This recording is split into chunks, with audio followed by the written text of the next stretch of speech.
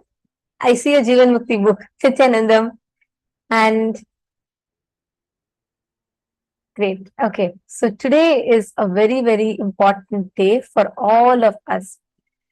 Today, we are going to be learning how to break free from the time loop that we have set ourselves into. And like many times we feel like, oh, I have so many things that I want to accomplish, but I somehow don't get time to do all of these. How many of us have such struggles? Please raise your hands. Who will feel like I just don't know how to manage my time? Ma Liao Zhang, nice to see you, big Gaushada.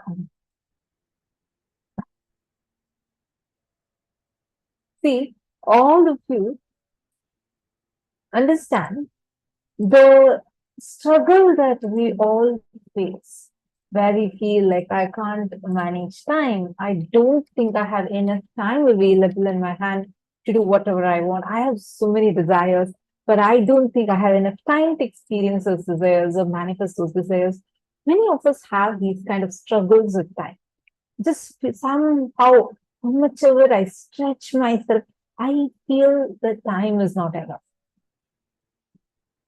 But if you just see Swamiji's life, Swamiji is what, 46 years old, but he's created an entire nation for Hindus.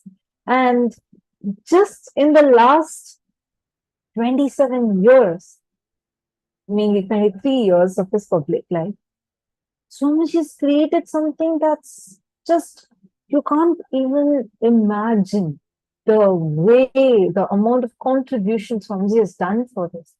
How did Swamiji manage to do all of these? Having Guinness World Record in yoga, having Guinness World Record in like the largest number of people in Om, or Asia Book of Records, Limca Book of Records. Asia Book of Records, Swamiji has so many, like one being the single largest author who has written 1,300 books.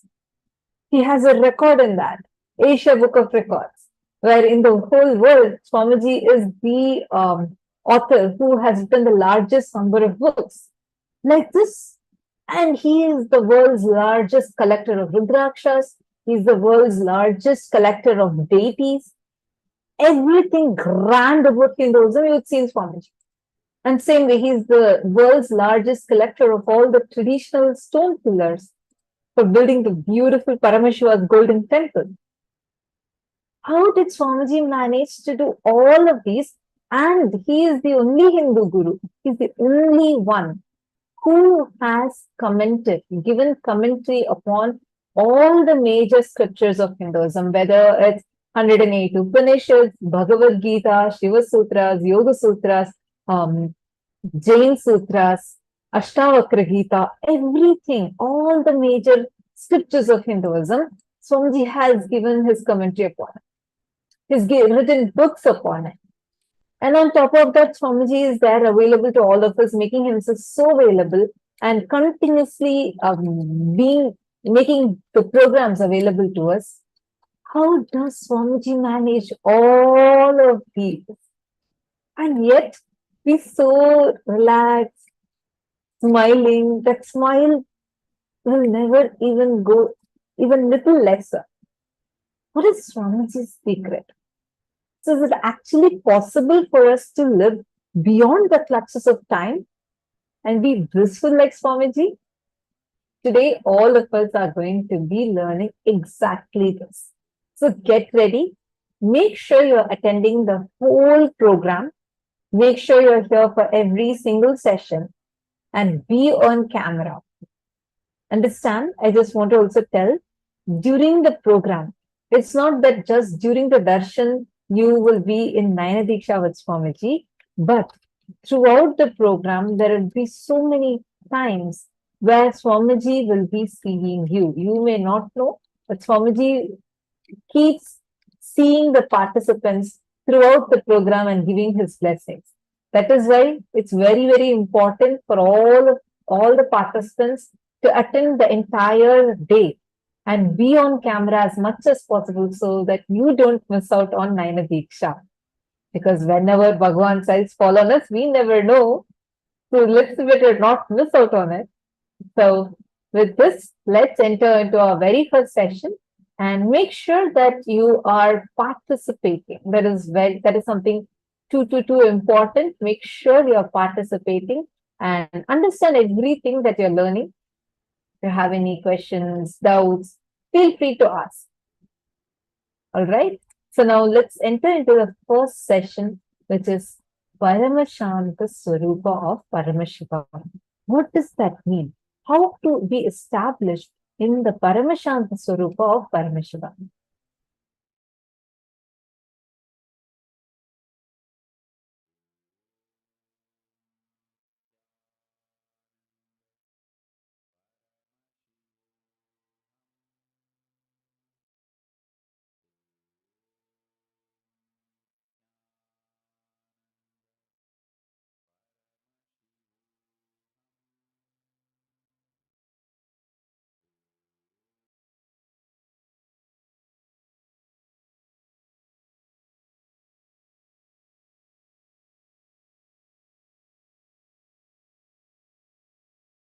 Tyaga, non-violence, unclutching, all these are not inactive, tamasic, inertia, lazy, tired, bored, withdrawn lifestyle.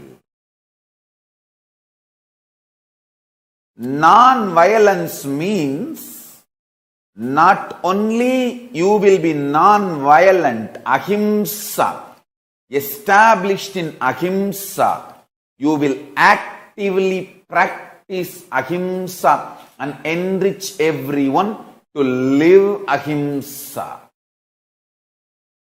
You will create an ecosystem where ahimsa can be practiced with integrity. Understand? All the infrastructures needed to keep the non-violence ahimsa alive. Media is the non-violent way of reaching out to people and telling the real truths and facts. Like media, education mechanisms, everything should be actively filled with the truths, ideas about non-violence, tyaga, spiritual strength, powerful cognitions, all these great truths. Strength is intelligent way of existing. Strength is not violence. Strength is not terrorism. Strength is not conversion. Understand? Neither by conversion nor by terrorism any religion is going to survive in the future. Future of the religions is not going to be decided by their capacity of conversion or terrorism. No, that period is over. The next generation is not interested in conversion or terrorism. It is interested in living the life and life positive.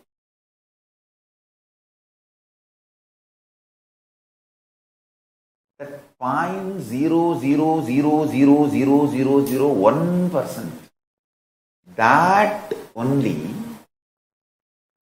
is the little arrogance, anger, makes you and me feel separate inside you. I call it delusion. I tell you,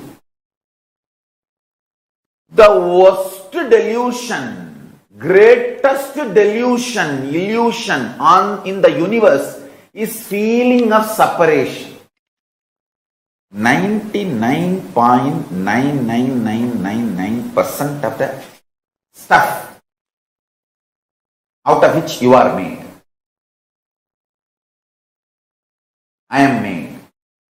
All of us are made. That stuff is same. And the most important thing is not only it is same, it knows we are all same.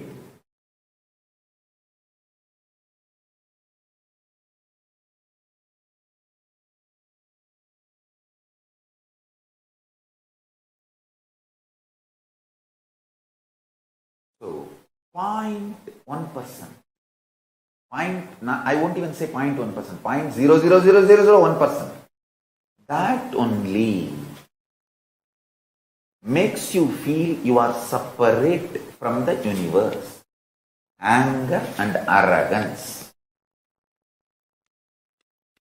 Listen carefully. That is why I am telling, feeling separated is the most stupidest and worst delusion. Worst delusion.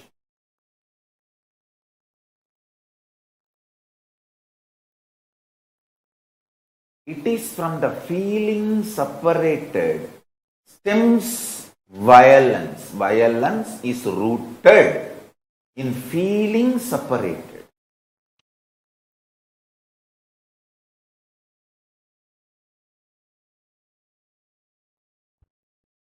Just like how my Guru gave me straight teaching and liberated me from all the socially inflicted delusions about wealth. I'll give you some of the powerful cognitions and liberate you from all socially inflicted delusions and the pains due to the delusions related to Kaala Tattva, time. Listen.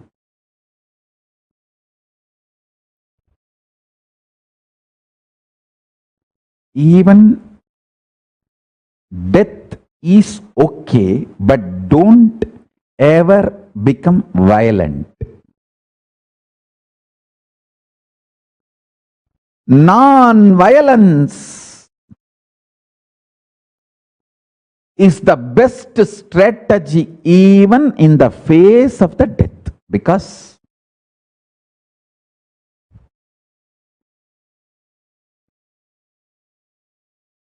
if you adopt violence, you will go down into the more and more deluded consciousness and suffer. If you adopt non-violence, even if you die, you will raise into higher and higher consciousness. You can manipulate your ability to take birth as you want.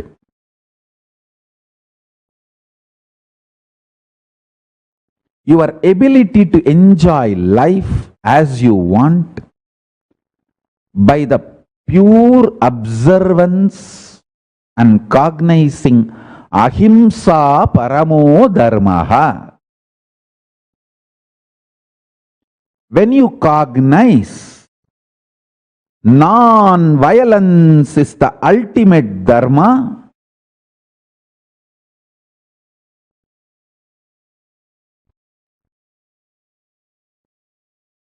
you have so many wonderful powers manifesting in you. You will master the higher states of existence, higher space of existence, because non-violence will bring tremendous strength and fearlessness. Every time you are non-violent and face the crises in your life, you will become fearless. Listen, Non-violent response to every crisis removes the fear and strengthens your cognition, ability to cognize powerful cognitions. Now, just now, sit and listen and pen down this statement once more.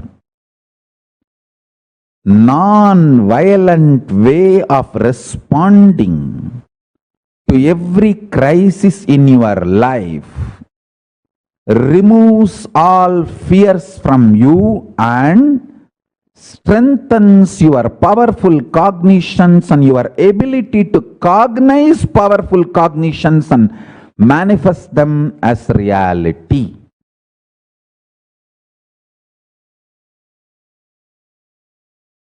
Listen carefully. This is the most important punch. Even if you are trying to clean up the mess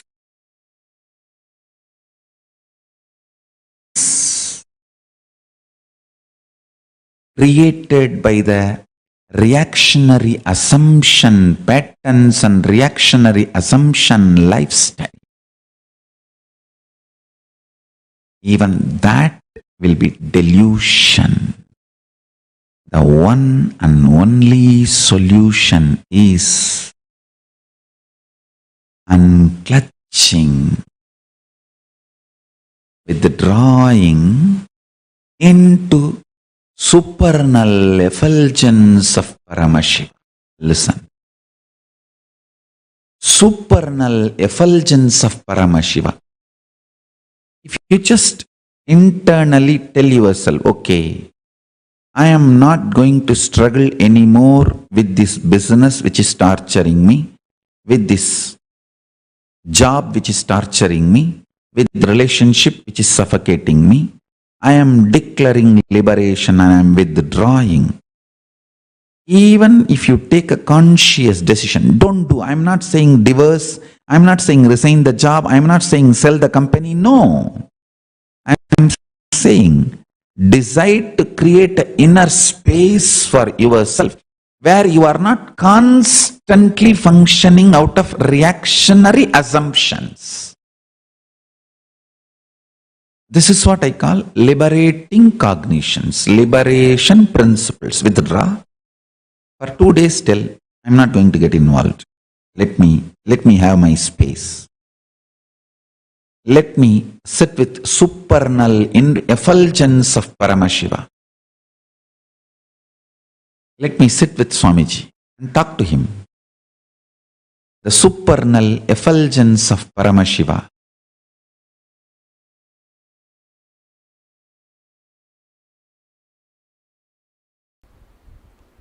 From the moment you wake up, the way you wake up, the way you feel about you and life when you wake up,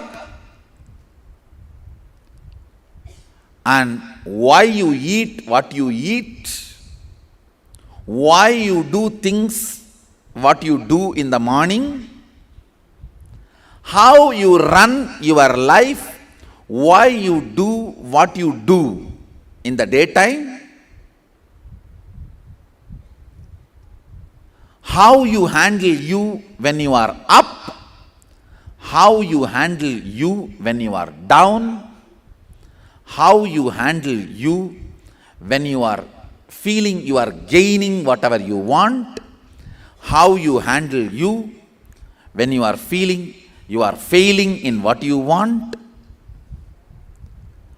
This whole cognitions, the bunch of cognitions, is what is called Swatantra.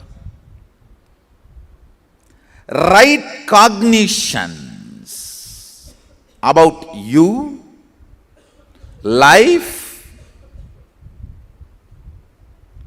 how to handle yourself when you feel what you want is happening, and how to handle yourself when you feel what you want is failing, and how to handle you when you discover what you want itself is what you don't want. What you want itself is not what you really want. What you want, whether it happens or not happens, is called explosion. Explosion of joy and sadness. If you realize what you want is not what you really want, it's called implosion. During the implosions or explosions, how you hold you, the methodology with which you are handling yourself.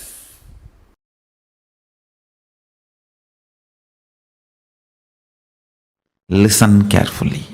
Shanti means able to see the gap between what is the instinct of the I and what is the instinct of the mind. That is Shanti. Able to see inside your inner space. The thoughts generated in you, are they from mind or are they from I? Always the I realizes and releases only powerful cognitions.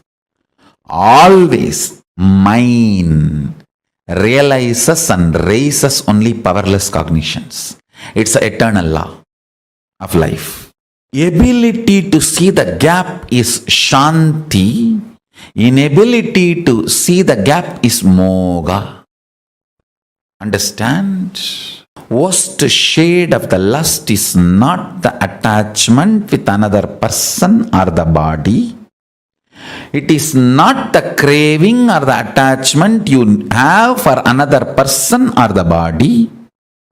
It is inability to see the cognitions you are carrying are from the I or from the mind.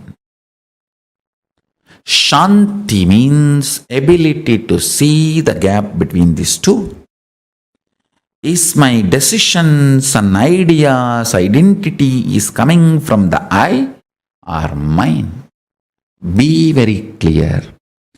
All the great things comes from I and all the worst things comes from mine. Lust confuses you and makes you feel the I is the source of the mind, and many of the decisions of the mind gets the rubber stamp of I and gets executed. That is the worst forgery happens inside your system. Understand? It is like forging the president's signature. How can the country be safe if somebody forges the president's signature? Because once the moha is able to convince you the decision of the mind is the decision of the I, you just do it. Paramashiva is called as Paramashanta Svarupa. Meditate on this quality. I commit with you, I'll program this Paramashanta in you.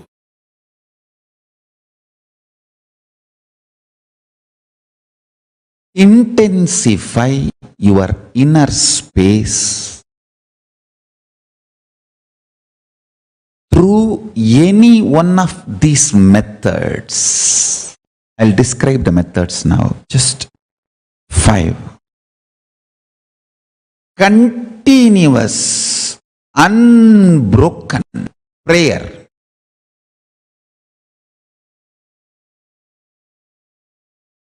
Or continuous, unbroken ajapa japa. Continuous, unbroken Paramashanta Svarupa Dhyana.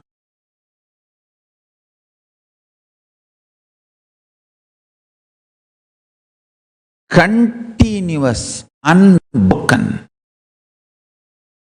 oneness.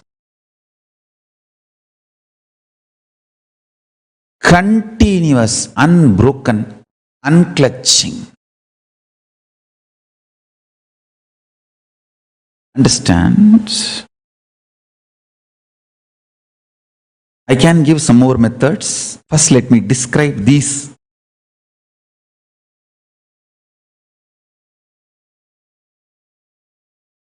Use any one of this or all of it, no problem. See, sometimes you may feel that prayer is so deeply helping you. Do that.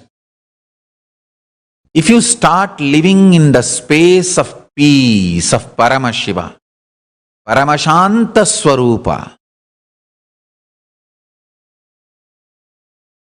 remembering the reality he breathes, inhales and exhales in you,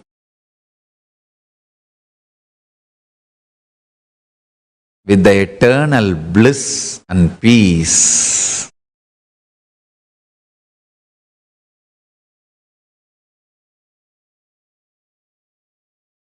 When that becomes Nitya in you,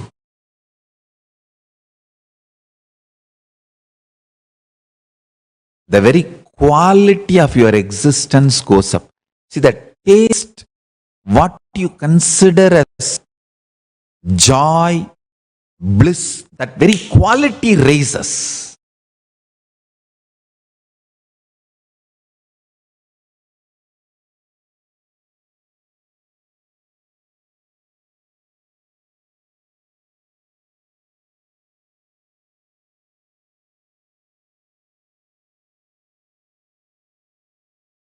You become beautiful to yourself and to everyone around you. You become too cute to yourself. You yourself will start feeling, oh, I am so cute.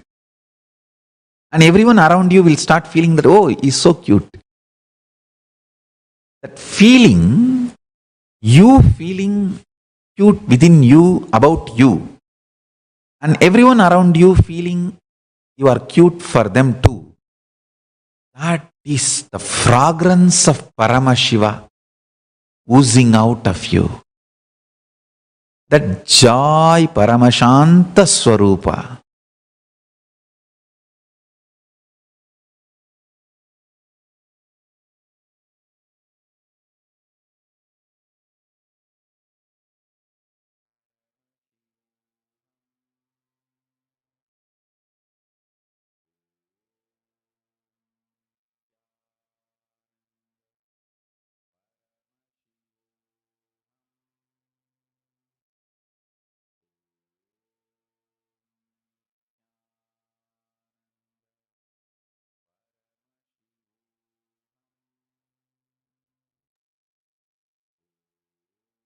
Paramashanta Svarupa, the ultimate non-violence.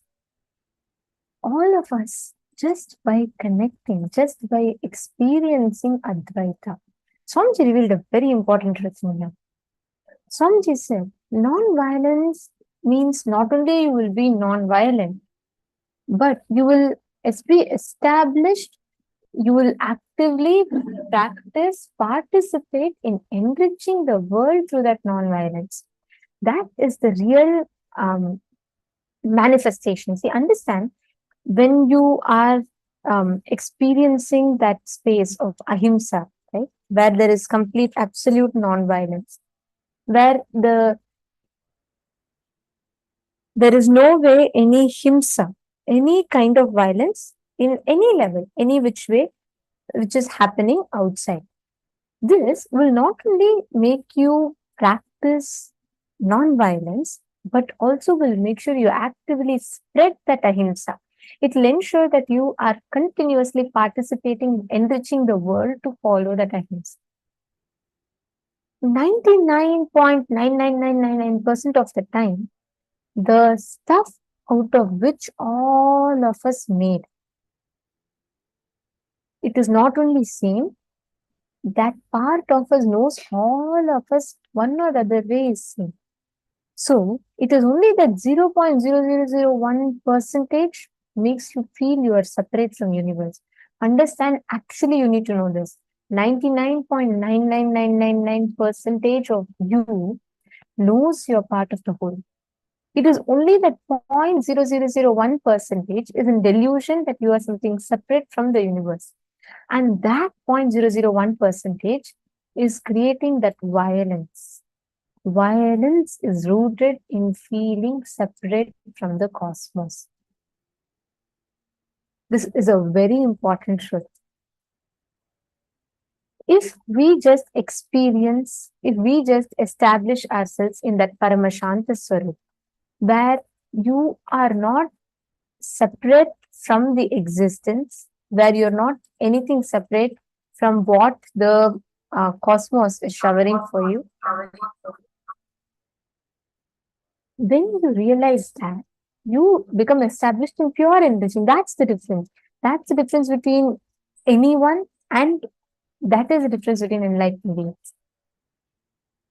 When we do something, we are always trying to go behind and see what is the gain that we can have through this, correct? We always do that. We always try to do everything more like a business transaction. But when you establish yourself in Paramashanta Svarupa, you are literally manifesting that space of ultimate enriching. That 0.0001% of you is completely liberated from all the ups and downs that it creates for itself. And that ahimsa, when you establish yourself in that, you manifest shanti, peace. Shanti means being able to see the gap between the instinct of I and instinct of mind. Being able to see inside your inner space, the thoughts generated in you, are they from mind or are they from I? Always the I realizes and releases only powerful cognitions. Always mind realizes and raises only powerless cognitions.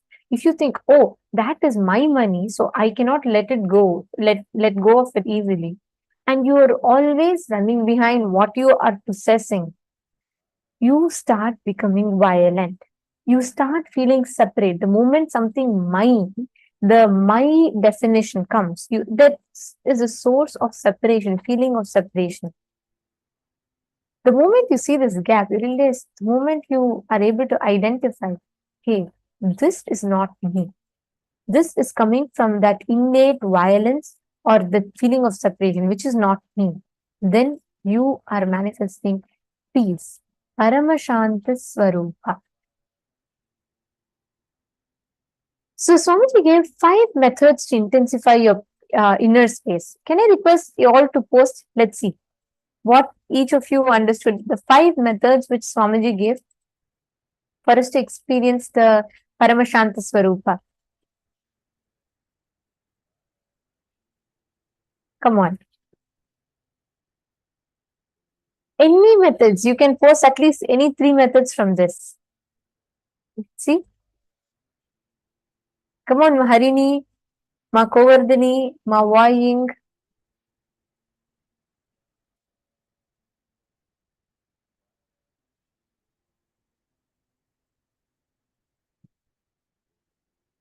Yes, people are. Yes, correct. Chanting Mahavakya, correct. Unbroken prayer. Okay, good. I'll tell you all the 5 things. First is unbroken prayer, continuous unbroken prayer. Second is continuous unbroken ajapa japa. The third is the Paramashanta Svarupa Dhyana. The fourth is continuous unbroken oneness. Fifth is continuous unbroken unclutching, continuously unclutching and manifesting that space of Paramashanta Svarupa in your inner space. Now, for this to being able to manifest this space, you will be doing there's a very powerful and a very beautiful kriya that you'll be doing, a small meditation. So I request every one of you to please sit straight, settle down. We'll be entering into a very quick activity to experience Paramashanta Svarupa.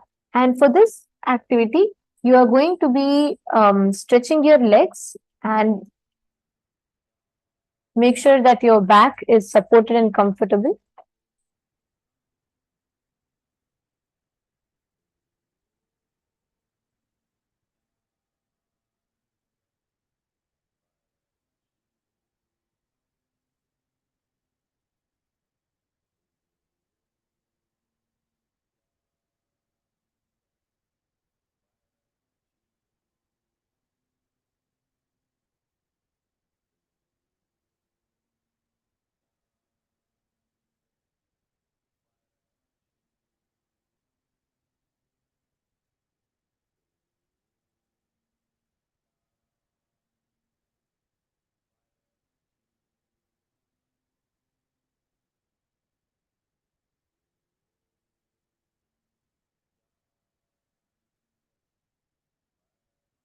Yes.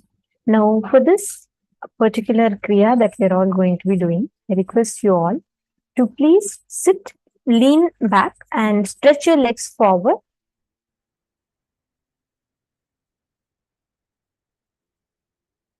Now, freeze your body completely. This is a very beautiful Kriya that will enable you to experience Paramashanta Svarupa in you instantly.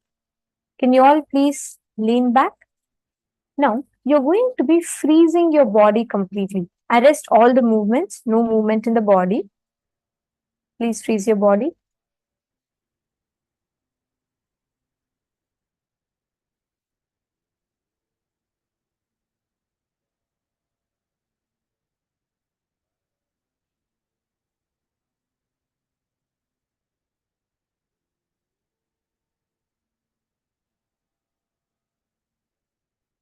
Stay. Yes. Now, bring your awareness to the tip of your nose.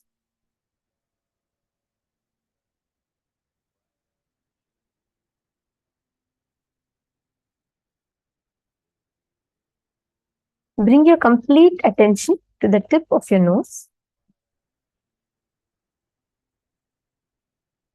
Inhale as slowly as possible, as deeply as possible. Exhale as slowly as possible and as deeply as possible.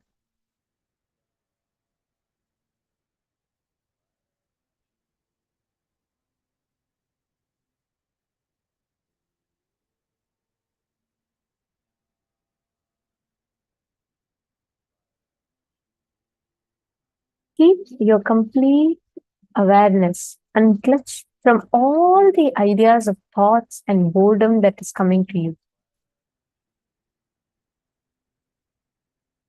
Just unclutched.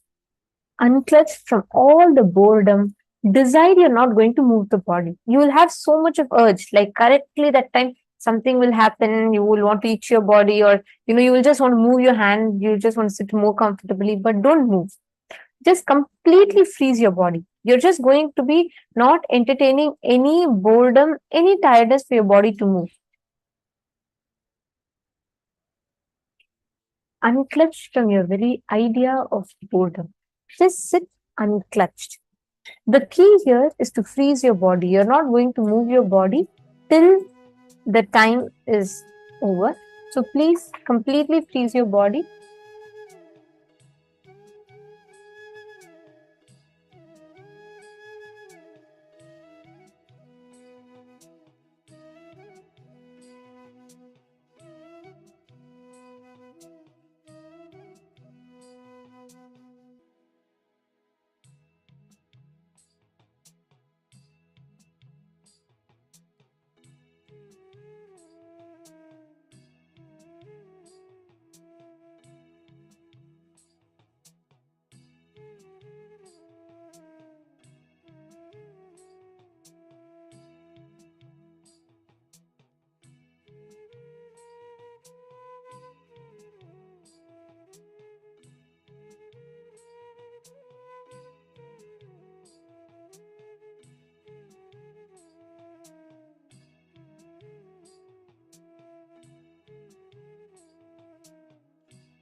Now, please relax.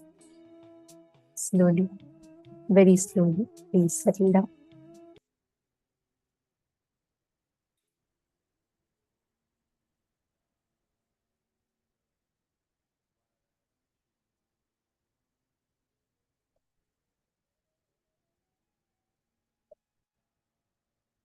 Relax. Please settle down.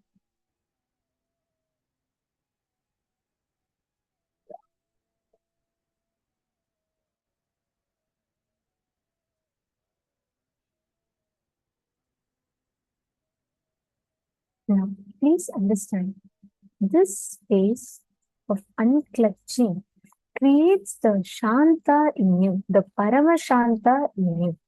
Some details, this is very different from what we understand or what we see as peace, because peace is very temporary and peace is very, very limited. It is more like external peace, internally manifesting the space of absolute non-reaction, absolute bliss, that you're not reacting, nothing from outside is affecting you. See, all the participants that are here sitting with us, I'm seeing many of you, Ma Shivashankari, Ma Candace, Pinyushan, many of you. There has been a significant transformation in your inner space. Like, I do see a lot of you like becoming more and more blissful, more and more lighter. I request all of you to take a few minutes, all the participants. I just saw a few names, but I'm requesting every one of you take a few minutes, and can each of you write down what exactly has been your experience. See, it's very important that you track your transformation. Can I request all of you to write down, just write down in small, brief points. What do you think that so far, just so far within these last few days, what do you feel as the transformation that you have experienced? It's been 6 days. Today is the 6th day. Can I request all of you to write down what is the transformation that you have been experiencing? All of you, I request every one of you to do it. Why I'm saying this is, you need to see inside of you what is actually happening. That will give you a lot more strength to be more and more involved, to be more and more enthusiastic, active, to transform yourself. See, this is a digital program, and I know we have like so many of you, like we have like 10 rooms that are there, 10 Zoom rooms that are there. So we are trying our best to make sure that every one of you are attended to. And only when you also share with us, we would know a lot more about how you're transforming. Otherwise, we're just seeing based on the way the questions or even your inner space, how you're transforming is so beautiful. If each of you could verbalize what kind of transformations you have been experiencing and what exactly you're understanding, it will be so nice. And we would also get to know more about you, and it would help us to help you further in your transformation, in you manifesting the space of Paramashiva in you and manifesting this Paramashanta Svarupa inside of you. Take a few minutes. I request all of even the male participants. I see many of you who are very sincere. Like every time I open the rooms, I know so many of you are there. I request you all to verbalize your transformation. What exactly have you been experiencing so far?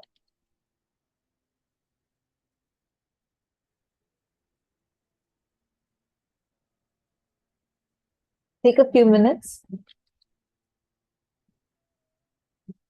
Alex, Lin Shinhua, and Huang Kyun, Surendranath Nambyaraya. Can I request all of you take a few minutes and share with us? Just post it in the chat. what kind of a transformation, or what are all the understanding, the clarities that you're getting? What is the shift you are seeing in yourself?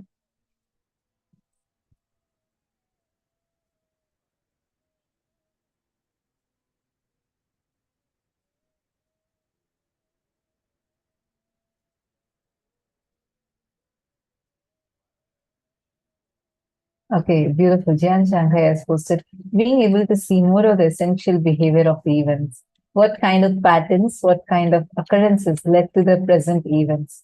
Constantly discovering and seeing my own past emotions and consummating it.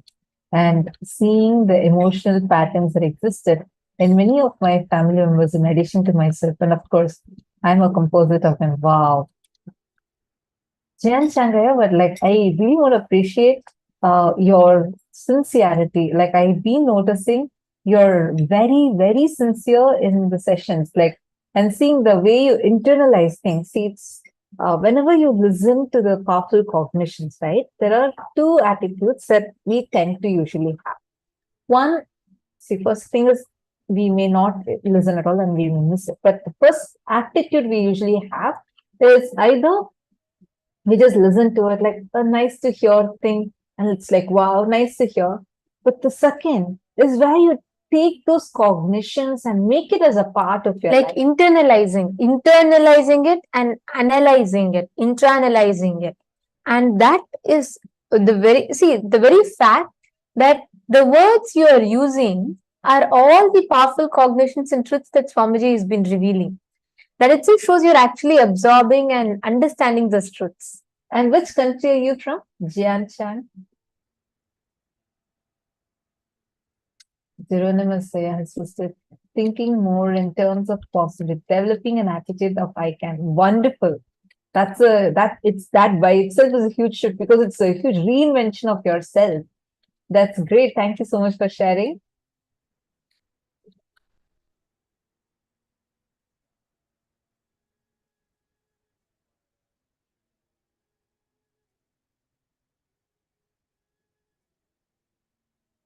I always see self-doubt, self-blame, self-hatred. There will be a lot of guilt.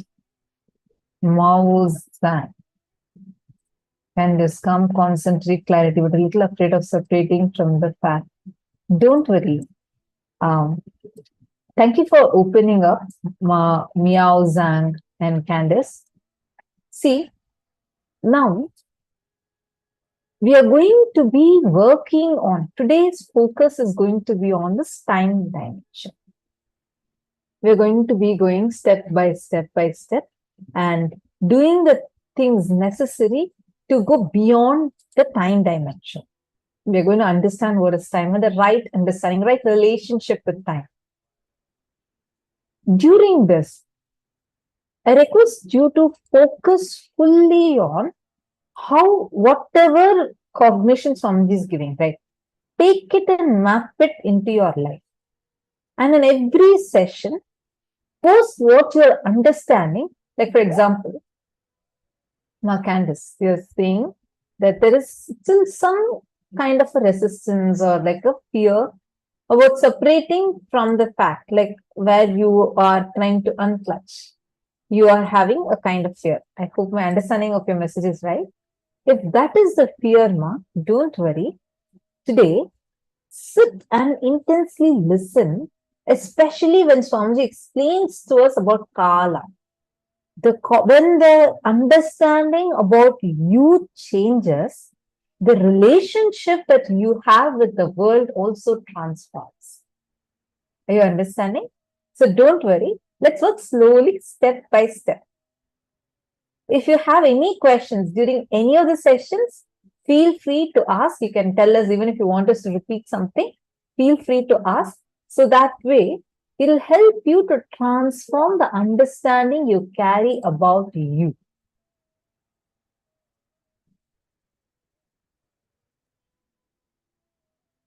Feeling lighter, the feeling that I can solve problems that come up, Masonero. Wonderful.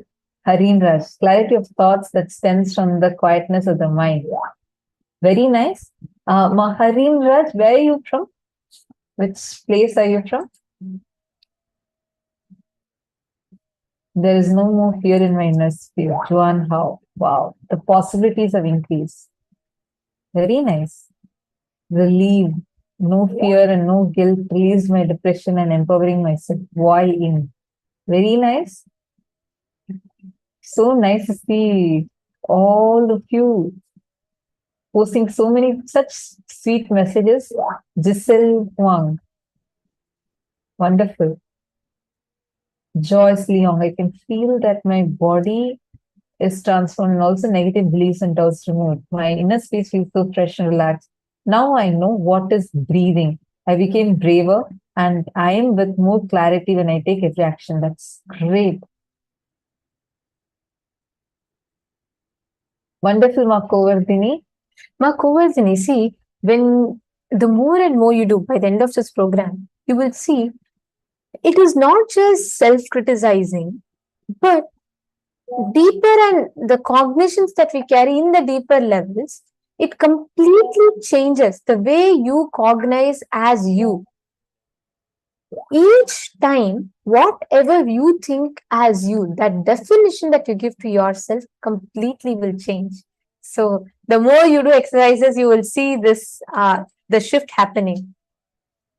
Can I request now?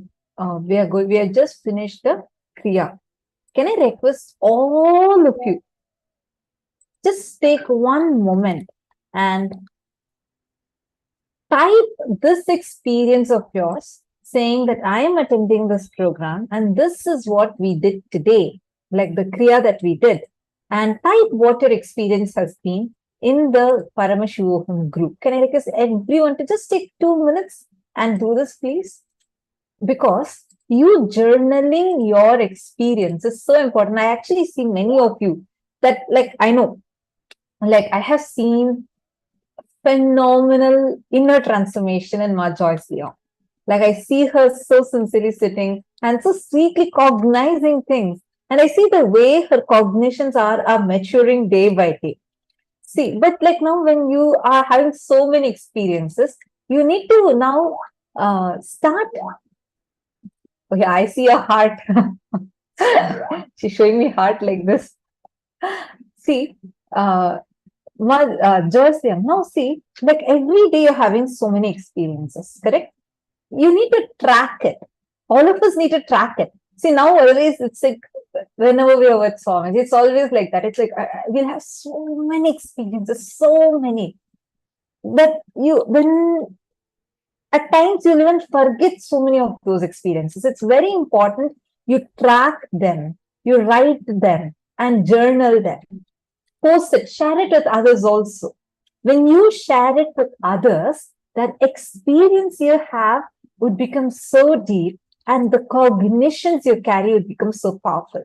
Let us say that you made a declaration. You feel and said, I'm feeling so powerful right now. I feel I have understood that no more my thoughts can affect me. Or I feel so empowered that I am Paramashiva. Swamiji has told I am Paramashiva. So I can do everything that I need. Post it on Facebook. Now let us say 3-4 days later, some situation is coming up and you feel like, oh God, no, what is this? I'm not able to handle this.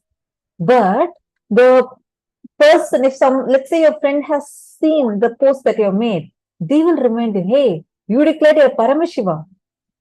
The moment that reminder comes, it won't even be a conscious effort.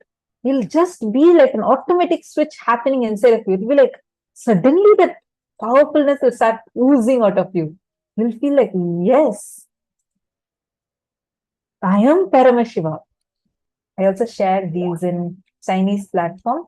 Wonderful. Joyce, I know many of the Chinese participants, many of you do post it in the Chinese platforms. I even saw some of your videos. Some of you had even recorded beautifully your sharings and posted it on the Chinese platforms.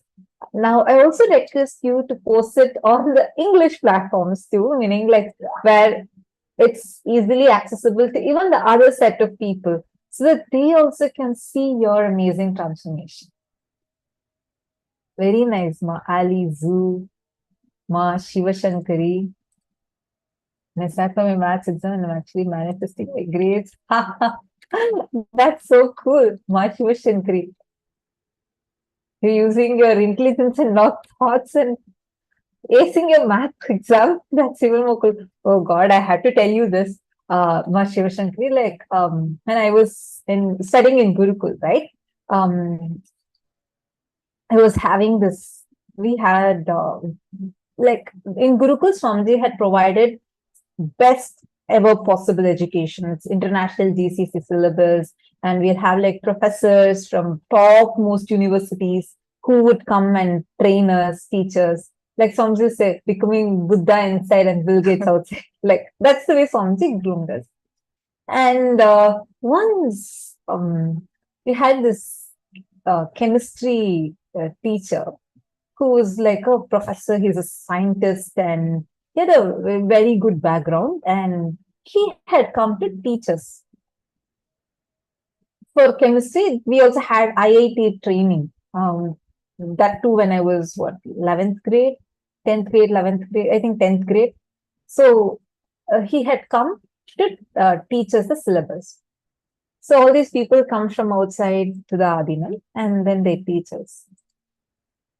That day it was, I had missed my chemistry classes, like in a row, 3-4 classes I had missed. And sir had taught something very important, and he had taught about organic chemistry. And it's like a new chapter, completely new chapter. He had explained in the 4 sessions, 4 different days classes. And all those 4 days, I went for temple for Abhishekam and I missed it. So the next day again, I'm coming to the class, and then sir said that you missed all my 4 classes. I'm not going to accept this behavior again. I was like, okay, I'm sorry. In Gurukul, actually, we don't have, like the teachers cannot scold us.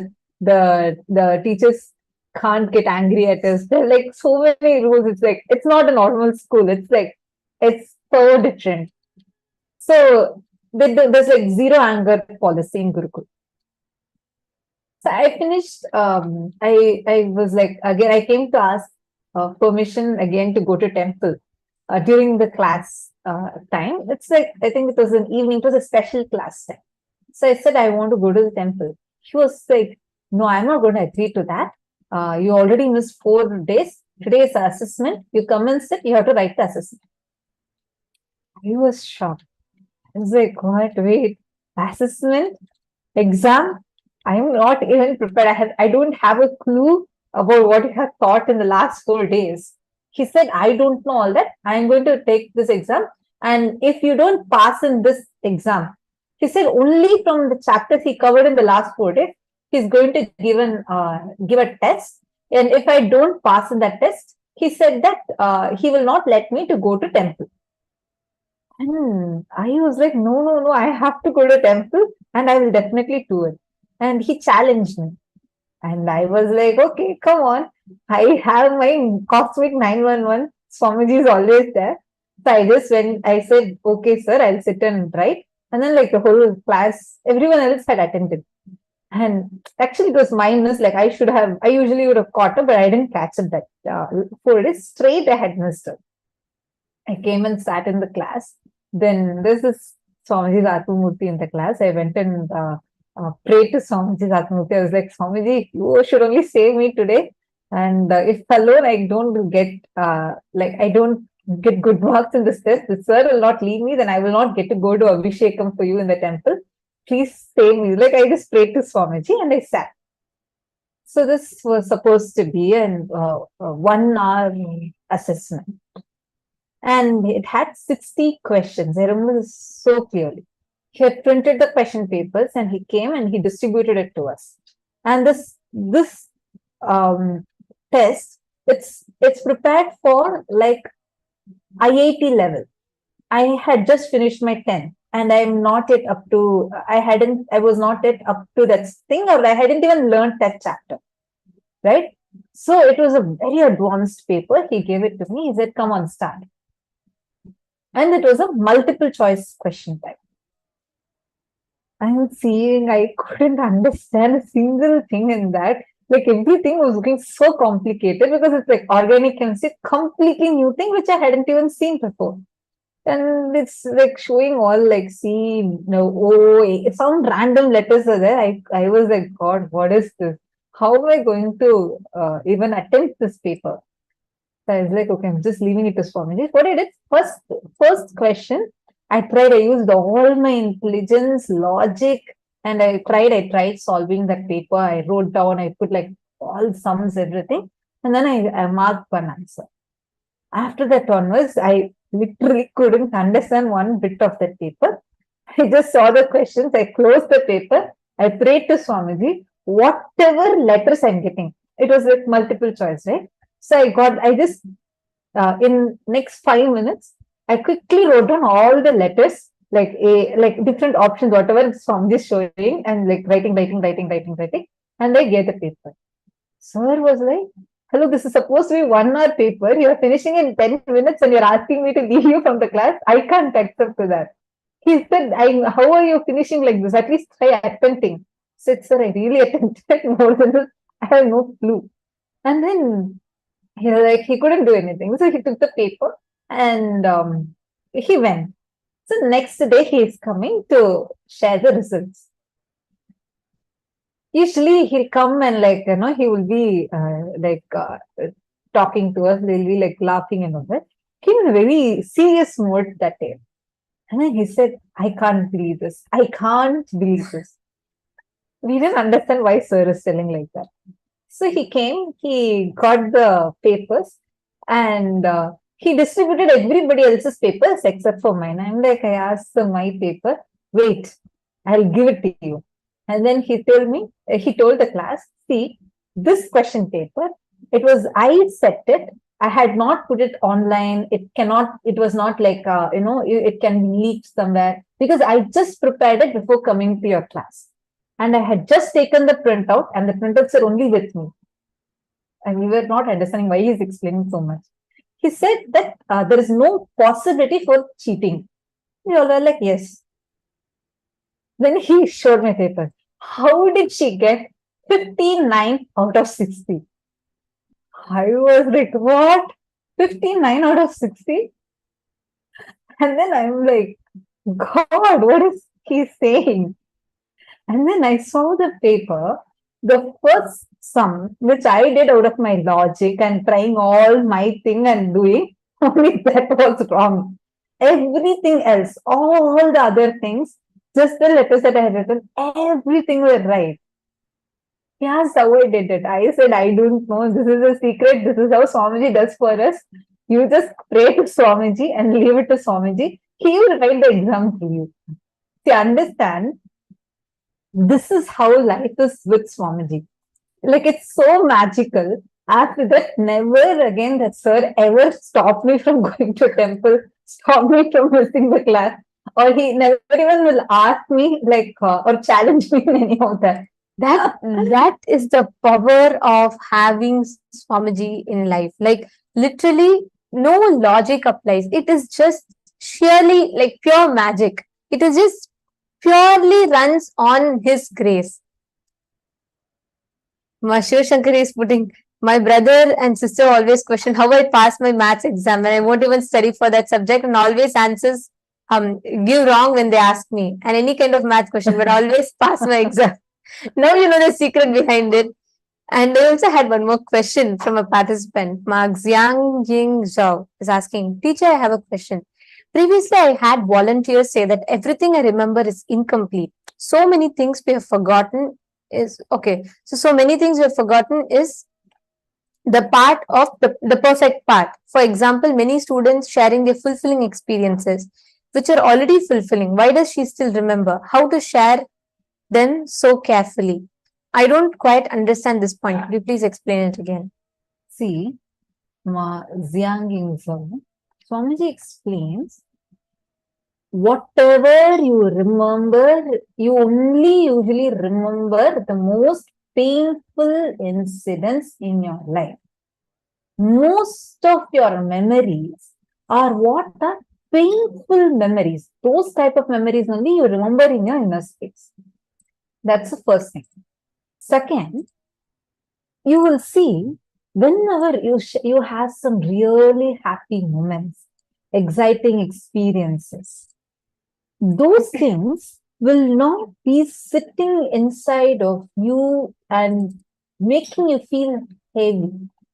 The things that you usually remember, meaning there's one thought current that goes on and on and on and on, which is usually filled with painful memories. The ones that you, whenever you remember, it can immediately put you in that experience of the joy. You will see that those will never be as like a memory that is inside of you that will pull you down. You understand, Emma?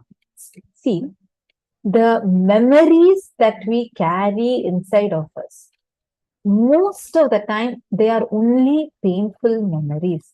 We do not carry joyful memories as an undercurrent in us, because we usually believe that whole life is suffering. You ask anyone, everyone will keep saying, oh, my life is suffering. I have so much, I have this, I have that. Understand, only when you do completion, unclutching, you will not have these as memories. For that moment, if you want to give us, like you are handling something, you need a powerful cognition, so just come as a reminder to inspire you further, not as a memory that will just pull you down. Are you understanding, ma? Jiang Ying Zhao.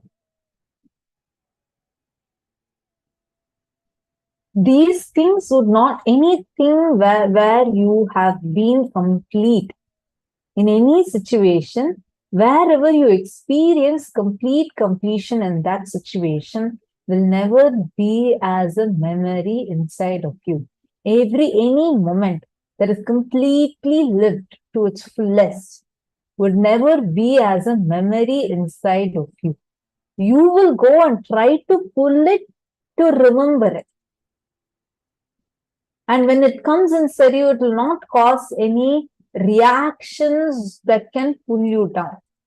Any other memory, which the moment you remember is causing suffocation or suffering in you, is only because you have not lived that moment completely. You have not experienced that moment completely.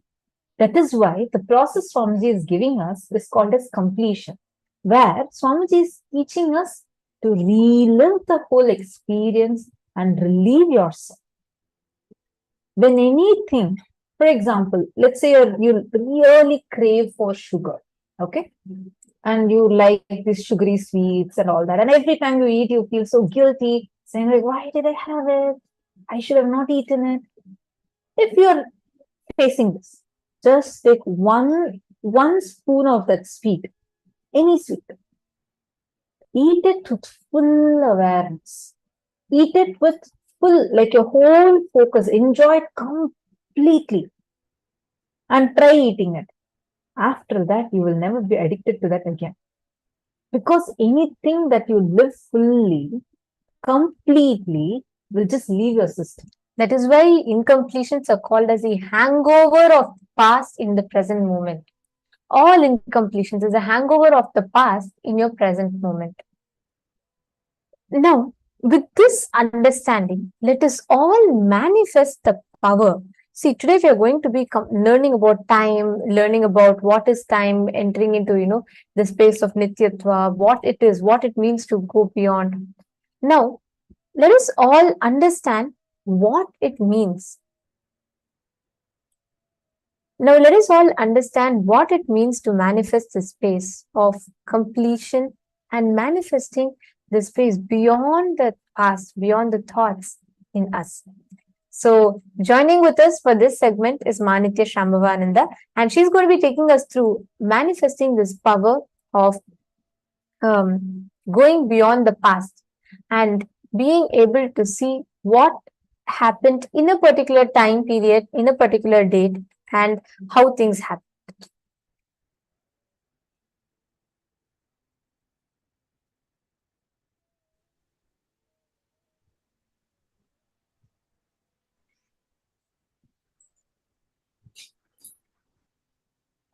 The Shastra Pramana for this power is from the Vijnana Bhairava Tantra, Dharana 61, Sutra 84, where Paramashiva himself reveals the ultimate details about the power of Akashic readings. Akasham vimalam pashyan kritva drishtim nirantaram stabdhatma takshana devi bhairavam vapurapnuyat. Bhagavan Paramashiva very beautifully reveals, looking at the spotless infinite etheric space, the Akasha, beyond the sky and clouds, one should fix one's gaze from the third eye without blinking continuously and make the body and inner space steady and motionless. In that very moment, O Devi, one attains the nature and powers of the infinite space, Bhairava. That infinite etheric space is not something that is far away, somewhere beyond the sky and the clouds. It is beyond the clouds of our thoughts. That space within us, our inner space, that we see is constantly filled up with different thoughts, different thought currents. Beyond that, what exists? That when we fix our attention, our awareness, our gaze, automatically our entire inner space becomes motionless and we attain the nature of Paramashiva himself.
For the Apta Pramana, for this power of Akashic readings, of being able to go beyond any ideas of limitations of the past and future, we have the beautiful incident from the life in the Srimad Bhagavatam, Canto 1, Chapter 13, Text 15, which narrates the story of the great Rishi Maitreya. So, what happens is Vidura goes to Rishi Maitreya, and Rishi Maitreya reveals to him the reason why he was taken the human birth in this form and the reason of all his sufferings. Very clearly describes how sage Maitreya, Rishi Maitreya, was able to access the Akashic records and tell Vidura that he was not an ordinary man, but was in fact an incarnation of Yamaraja, the Lord of Death, and he was to play the part of a so-called Shudra for 100 years, being cursed by Manduka Muni. This is a very beautiful Apta Pramana, the incident from the life of Vidura. And we have seen in many instances Swamiji's own experience of this power, Swamiji himself manifesting the power of Akashic readings.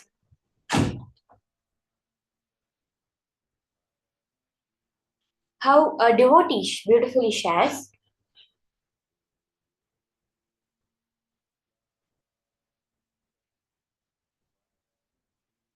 that the exact words that she says, I won the lotto just as Kaala Bhairava had predicted. She says, at the time when I did not know what to do with my life, Swamiji took the time to help me in many ways. Swamiji looked at my horoscope and told me I will always have lots of money, and I wondered how this would be since I wasn't working and did not have much money.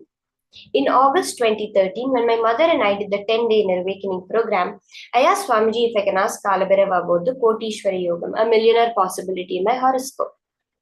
Swamiji told me to ask Kaala Bhairava, and with so much compassion, Swamiji brought Kaala Bhairava to us.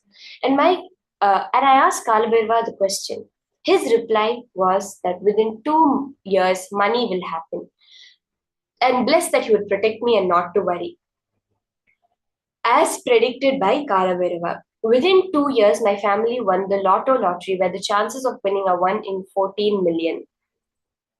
So beautifully when Swamiji himself has revealed how the manifestation just happens in the life.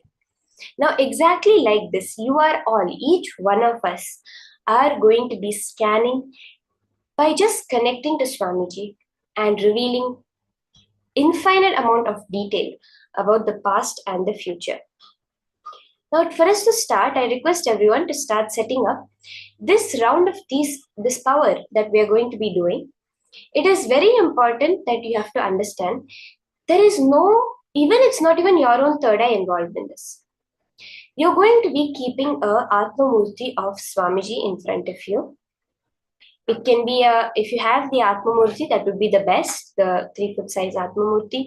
Otherwise also, you can keep any image of Swamiji in front of you for this manifestation. I request everyone, if you have the Jnananjana, to take and apply the Jnananjana on your third eye and under your 2 other eyes.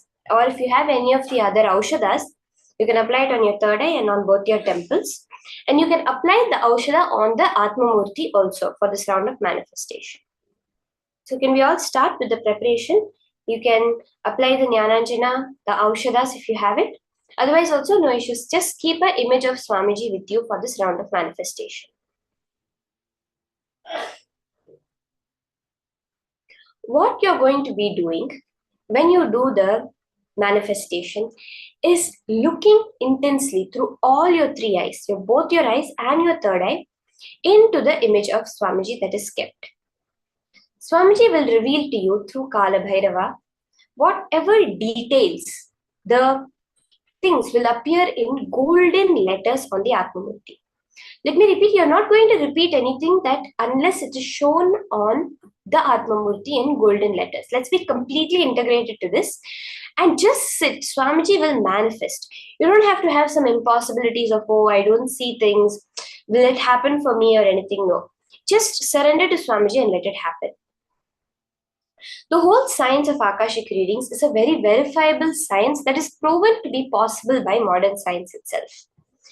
So many years back, there was actually a slight debate that had happened between Leonard Susskind and late Stephen Hawking about the whole theory of Hawking radiation, which said that a particle falls into the black hole, and when the other particle comes out, the information of the particle is lost. And this disobeyed the laws of quantum physics, which say no information can ever be lost.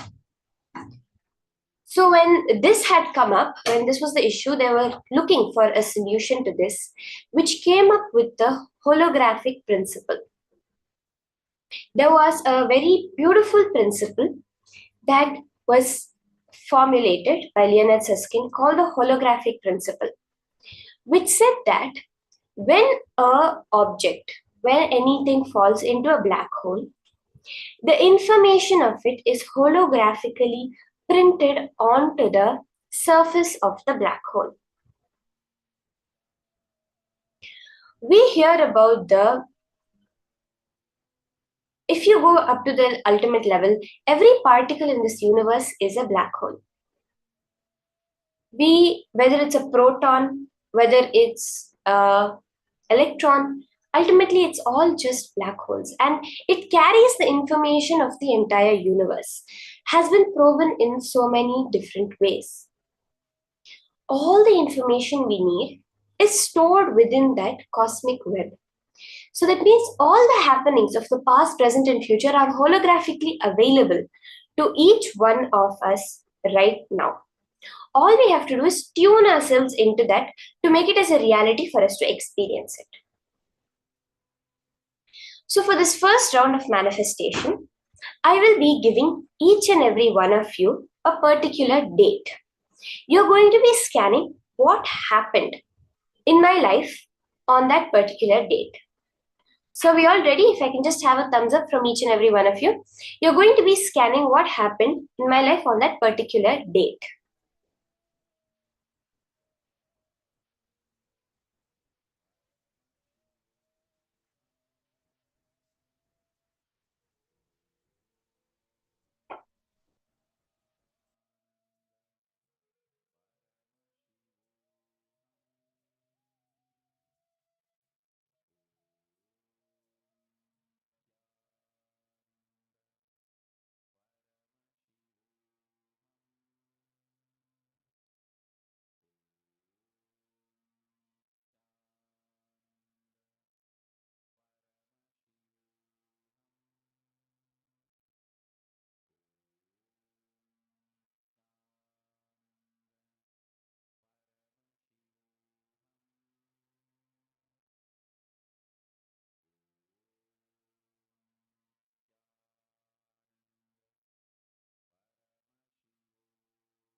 Okay, so the date that we are all going to be scanning now is the date of 21st September 2012. Can I request all of you to start scanning this date? The 21st of September 2012.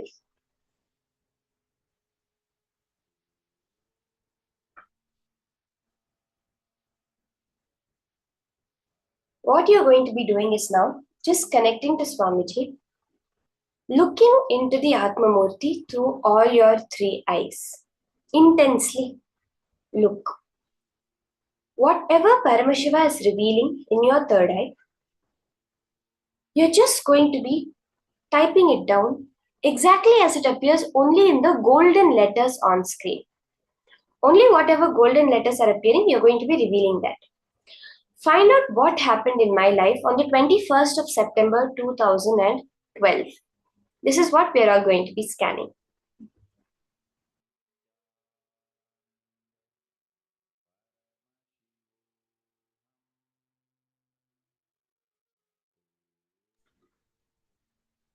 So now, start chanting the Mahavakya, unclutching, and scan the details of what happened in my life on that particular date.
Okay, let's all now post in the chat whatever Paramashiva revealed through your third eye, which happened in my life on the date of the 21st of September 2012.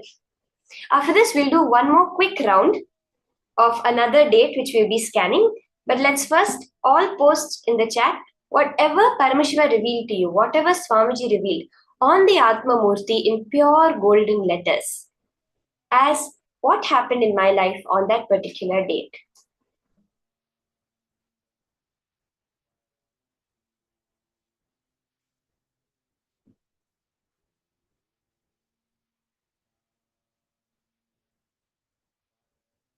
Yes, Ma Jessica Martin, the Mahavakya is Om Nithyananda Paramashivoham.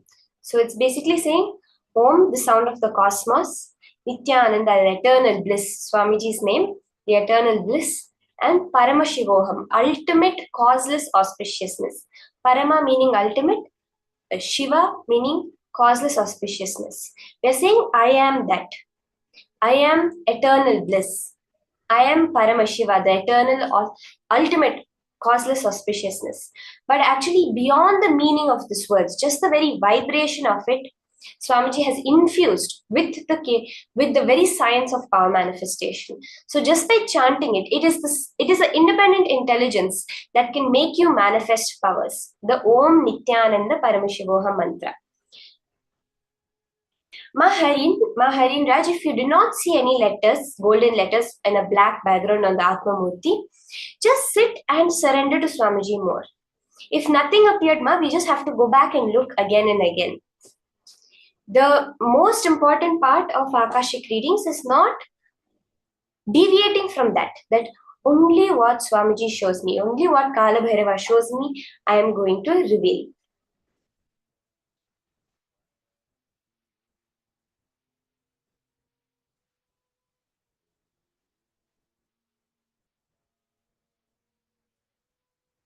Okay, I see many people starting to post. Okay, I think Ma Bhavani has gotten it exactly correct. That was the date I joined Gurukul. 21st September 2012 was the day I actually came from Singapore, where I was before, to Gurukul at the age of 7 and joined as a part of Nithyananda Gurukul for the first time. Ma Virupaksha, you also got it right, Ma. That's perfect. That was the date I joined Gurukul. So we'll have one more round. See, if at all there are many of you who do not see it on golden letters, don't worry at all. You have to just sit, connect to Swamiji more and open up yourself. This is completely independent of you. The whole Akashic reading manifestation is Kala Bhairava opening the cosmic archives for you to access. Only an incarnation, Swamiji, has that right to open it up for each one of us to witness. So just connect to him more and go back, fall deep into the space. Keep the will persistence. Don't give up. Just say, logically itself, you look at it, all the information is already available to us. So what was happening was, one scientist did an experiment. They were trying to find, like, beyond silicon chips, what can store more information, because we are running to the limits of how much information we can store in silicon chips. And they turned to nature and they found water. Maybe water can store information. So they developed a crystalline technology through which they could pour the information into the water, into the crystalline structure of the water itself. As they were doing this, they came with a small glitch where how much ever information they were inserting into the water, it was storing. Generally there's a limit for things. It was just one drop of water and the information was going on, pouring, and it was not getting saturated. It was able to handle more information. So they got a little confused. They were like, how is this happening? They stopped and they did a little bit more of research, and they found that the water was not actually storing the information within its structure.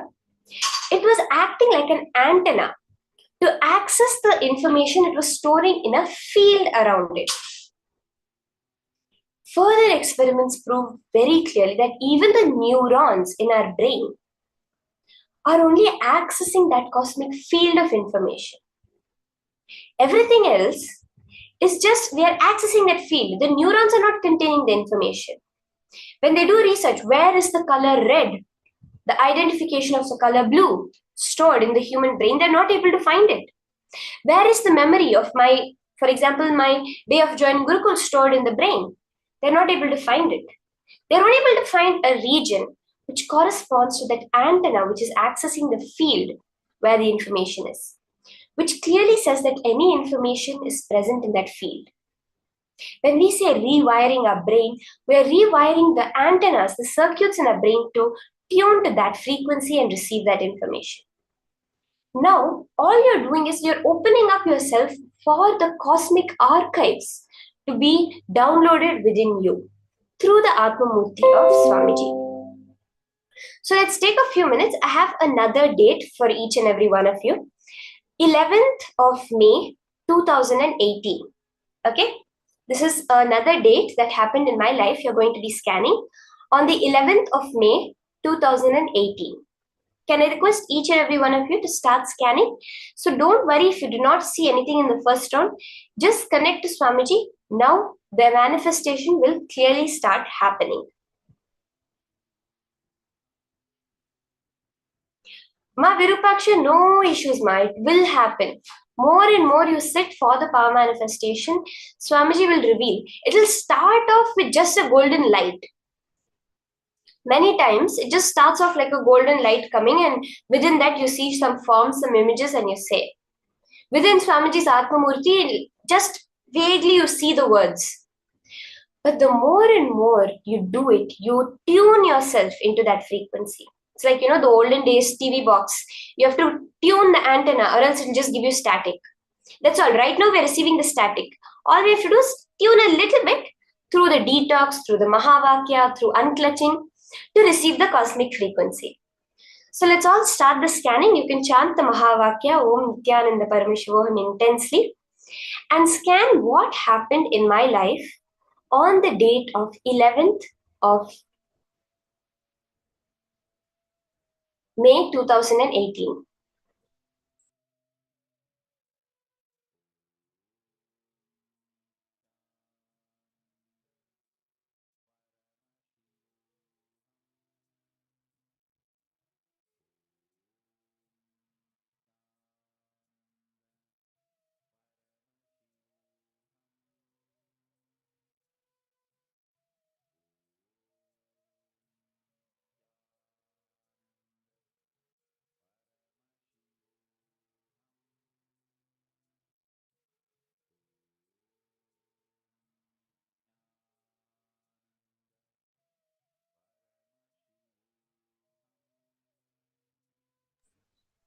Can all start scanning 11th of May 2018. What happened on that day?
Let's start typing down whatever Paramashiva has revealed.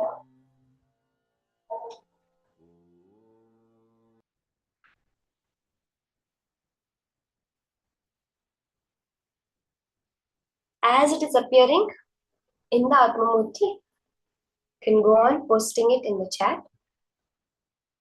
I see my Yogamallar has posted. Ma Jayalakshmi has posted.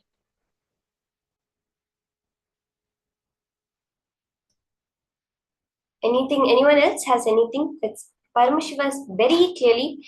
See, we have to change our context of power manifestation. Every time, let's use the wording. I witnessed Paramashiva's manifestation. I saw Paramashiva's revelation. That is what actually power manifestation is. We are just witnessing his revelations. Even now, it is he who is manifesting our life. But we are in the space of I am manifesting it. So we're not seeing his manifestation, we're not witnessing it. But when we do power manifestation, we are physically witnessing his manifestation. You can please keep your eyes open and look at the with your all three eyes at the Atmamurti.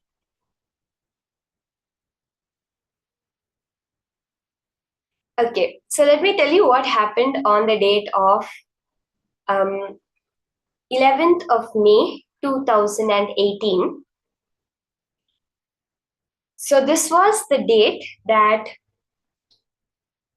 Swamiji had come for a live satsang, and at that time we had some people. Yes, I think someone had posted Swamiji was there live on this day. That is exactly right. And during that time, there were people who had come to the Adinam, some people involved in the construction, to build the rope yoga, the Kundalini Raju, and the Shivastamba yoga, the whole yoga halls in the Bidadi Adinam in Adi Kailasa. And that was the day they had come. So we had gone to give them a demonstration of what exactly rope yoga and Malakamba was, so that they could have a good idea of what they are going to be building. And I remember that day very clearly. We had gone to the Ananda Sabha and we had done the demo over there. And it was actually a very good demo where we were having so much of breakthrough. The people were really impressed with it. And I just remember this date very clearly because of that satsang was a favorite satsang of all the Gurukul Balasans. And that was the day I had gone for the demonstration, and I loved that satsang a lot. So I just wanted to give this date. If whatever we saw,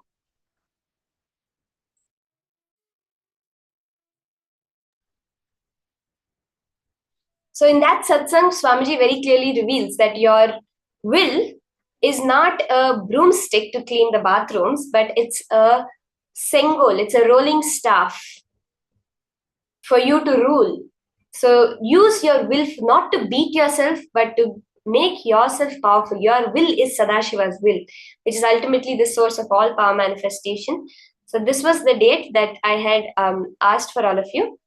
Now we are going to be entering into the next session, the next powerful revelations from Swamiji on Nityatva, eternity. What is this principle of eternity? Where is it? Swamiji says Nityatva is the seventh dimension of the universe itself. So let's listen to these powerful, higher revelations from Swamiji.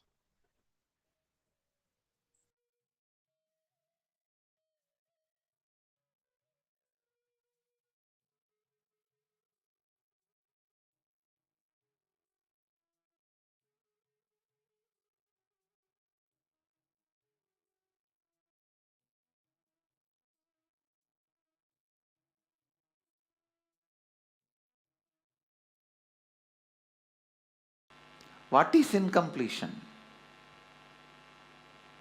Past interfering into the present and try to manipulate the future. That is incompletion. Your memory, form you carried in the past, entering into the present and trying to destroy the future form is incompletion. you can always see whenever you have a pain, guilt, powerlessness, incompletion, you will be visualizing, imagining your own form in a deep suffering. You will be visualizing, imagining your own form in a disgusting way. Look inside. Please understand, I am giving you a very deep insight.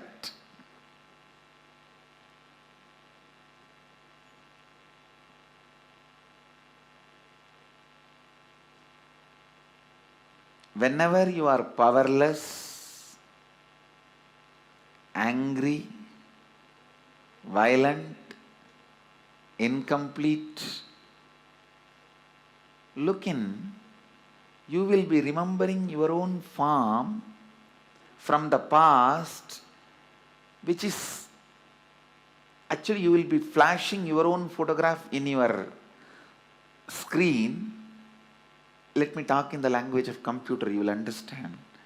You will be running your own photographs in your screen, inner space screen, which is taken during the very sad, depressed moments.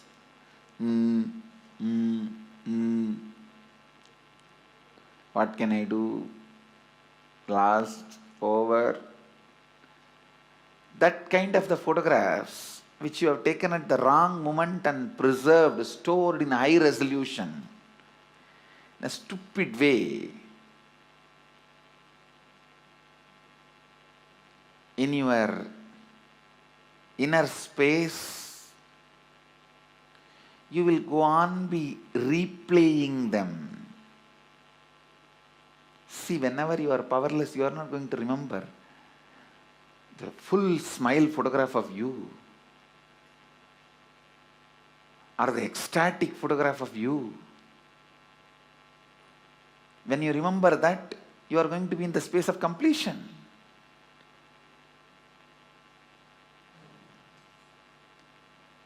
The deha, form you carry during incompletion, just by remembrance awakens the same incompletion. Understand? Just by remembrance, something can bring incompletion or completion.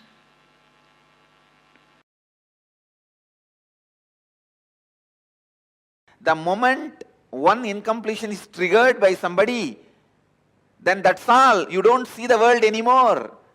The world does not exist, only my world exists. That is what is meant by the great Mahavakya, Jagat Mithya. What you perceive as my world is Mithya. Because a small incompletion, the moment it got triggered, it gets triggered.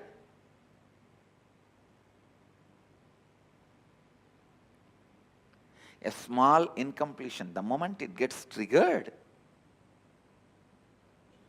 you stop seeing the world and you are deluded in my world. Brahma Satyam, Jagat Mithya. I don't disagree. Jagat Mithya. But that does not mean in your actions you will not radiate the truth Brahma Satyam. In your actions also you have to radiate the truth of oneness, non-dual consciousness. While you are seeing your finance, your accounts, sitting with your auditor, do you feel that oneness without falling into the powerlessness? While you are sitting with the spouse and having a dinner or lunch, do you feel that oneness without falling into the powerlessness?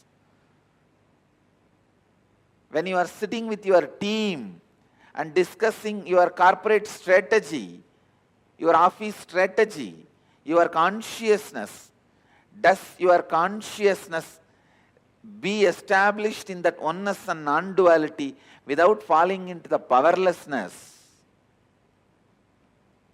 Look in.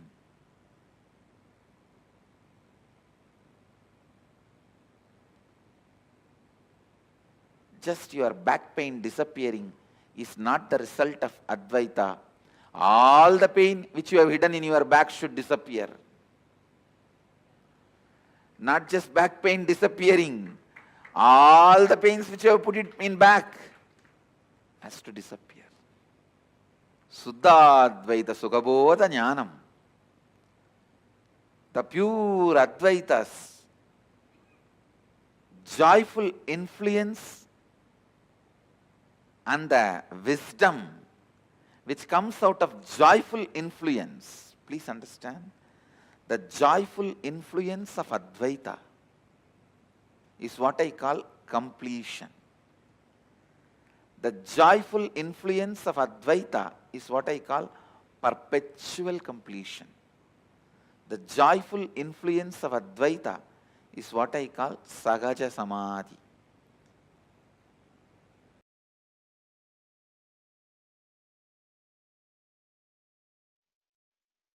Paramashiva's own reflection, his own reflection in this universe is yourself. Yourself's original source in the parallel universe is Paramashiva. Listen.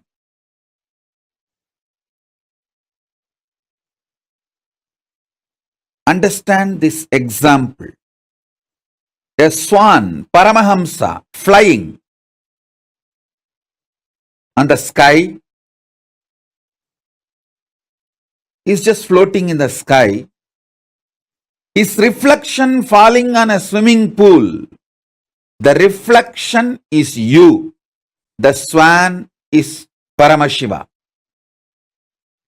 The swimming pool is your body.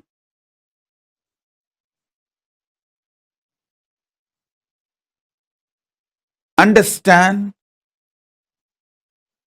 the moment reflection looks back to the source, it realizes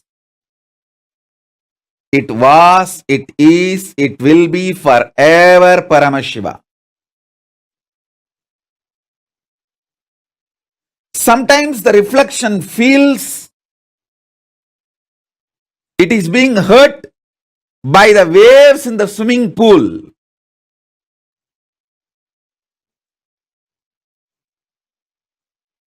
The reflection need to realize nothing in the swimming pool, even if the swimming pool is dried, it cannot hurt you. It cannot hurt the reflection, because reflection is centered in the source. You only have two choices. Either you can enjoy you being a reflection, or you can go back to your source. Beautifully, Paramashiva explains to Devi, anything goes circular. Listen, anything goes circular, repetitive, is reflection of me.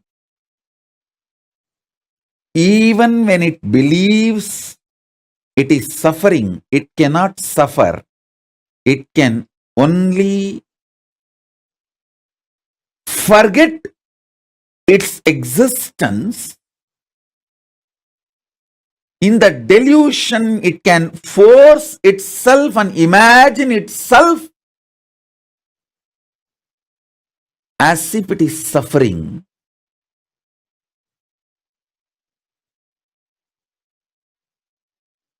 When that reflection looks back at the source, it realizes it is Paramashiva. It can never suffer. Listen. Listen to this deeply. You in the parallel universe is Paramashiva, the great swan floating in the space. The reflection of that great swan on the swimming pool in this universe is your individual self. That swimming pool is your body.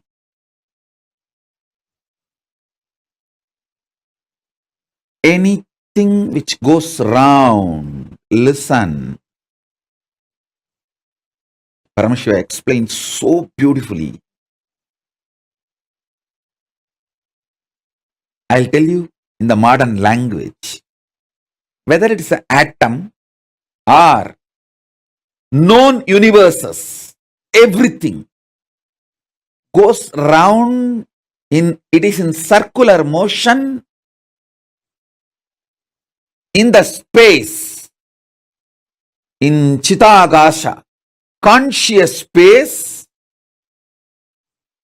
Anything, whether an atom or the known universe, everything is rotating in the circular motion.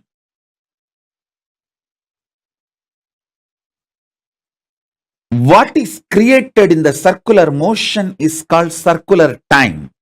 The time which circles, repeats itself.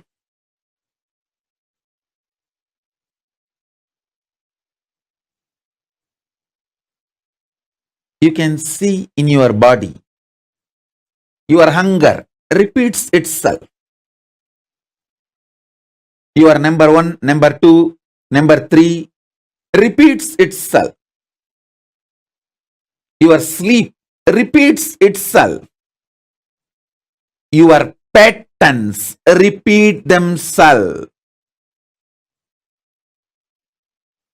Your decision to smoke, your decision to drink, your decision to be addicted to something, everything is repetitive. Understand? Anything which repeats is in the circular time motion. It is within the field of Nirantaratva but not Nityatva. It is within the field of Nirantaratva but not Nityatva. If you know, anything which repeats does not hurt you, cannot hurt you. You are liberated from time. You are liberated from Kaala.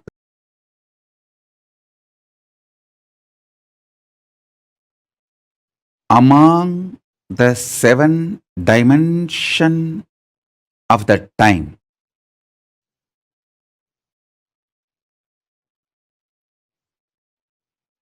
space before the past,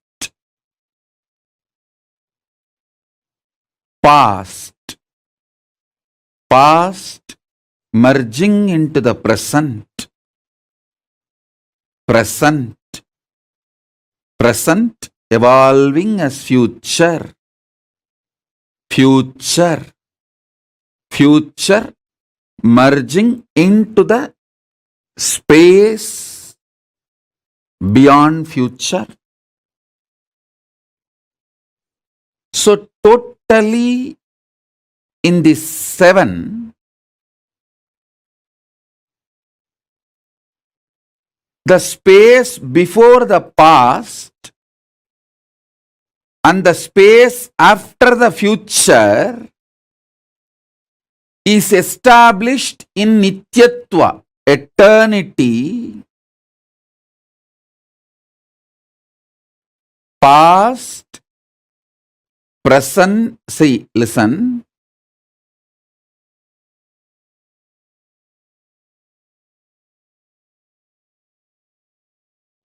Past becoming present, present evolving as future. These 5 is Nirantaratva. In this Nirantaratva 5, only the present moment touches Nityatva.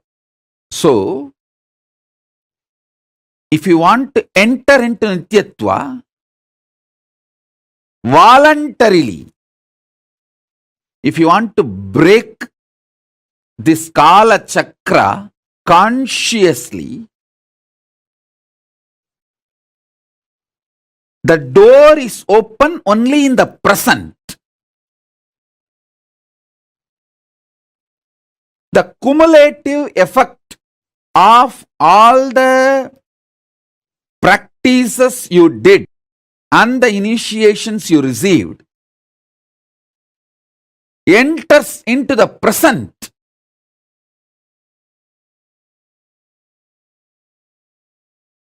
And makes you experience Nityatva. Listen. I wanted all of you to remember the cognitions I gave about Nityatva and Nirantaratva. Nityatva is 7, Nirantaratva is 5.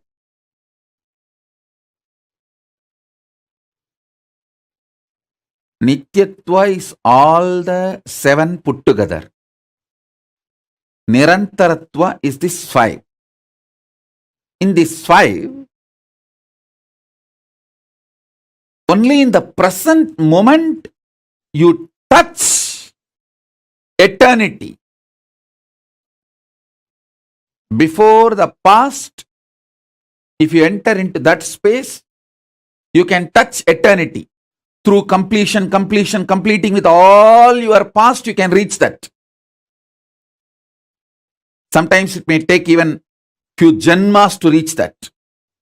And through the future, you can reach the space beyond the future by constantly being in Nirvikalpa Samadhi, burning all your desires and patterns which want to repeat itself.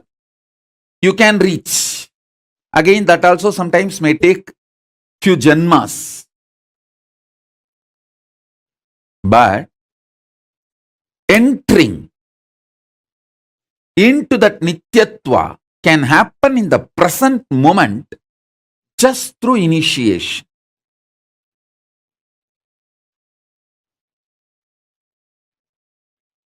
Remember the definition and the revelation about Nityatva. Remember the truth about Nirantaratva.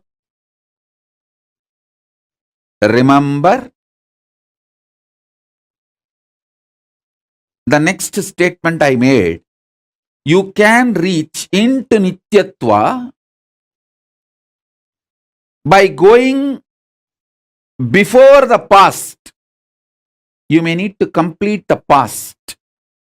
By completion, you may enter into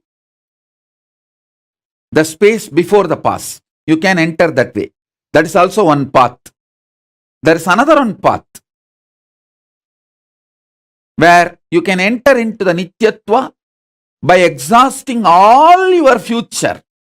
By being in Nirvikalpa Samadhi, you burn all desires, all seeds, all bijas which can manifest your future, all karmas burnt.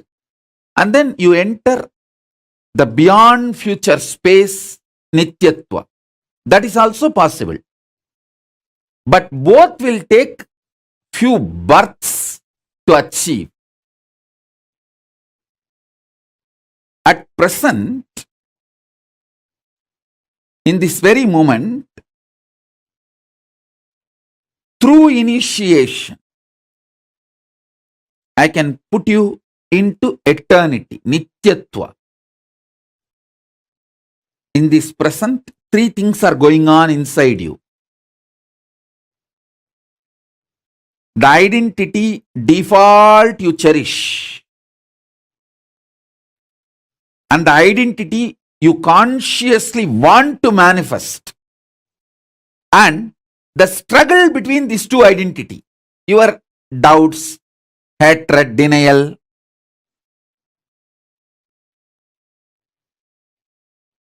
smelling Paramashiva, waking up to Paramashiva,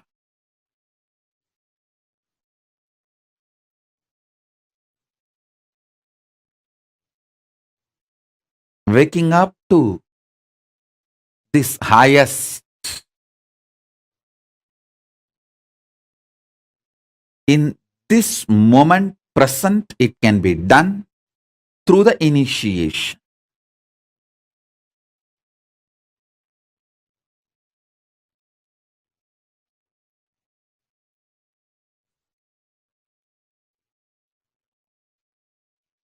So understand,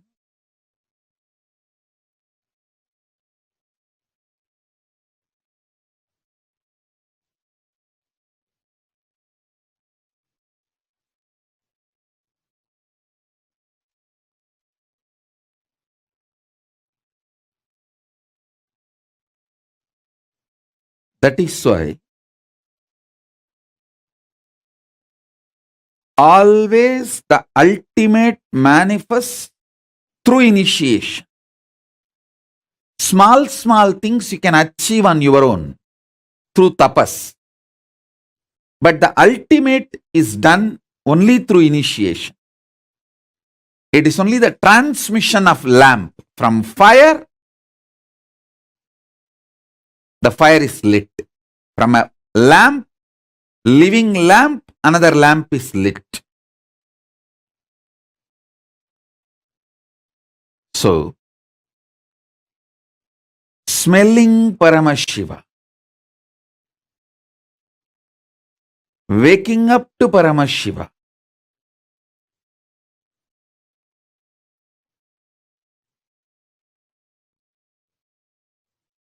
waking up to this highest.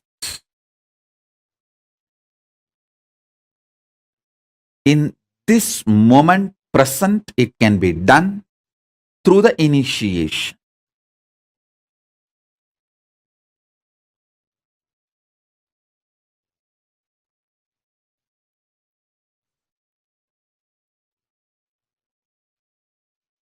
So understand,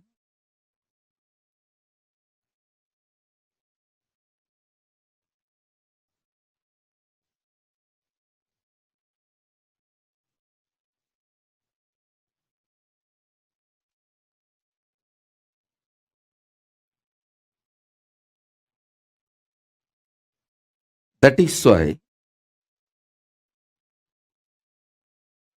always the ultimate manifests through initiation.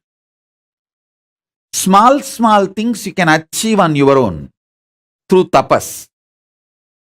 But the ultimate is done only through initiation.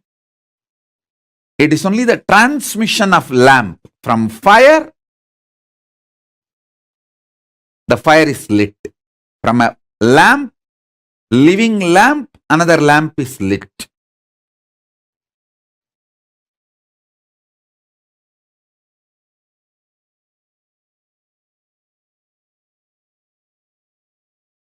I'll explain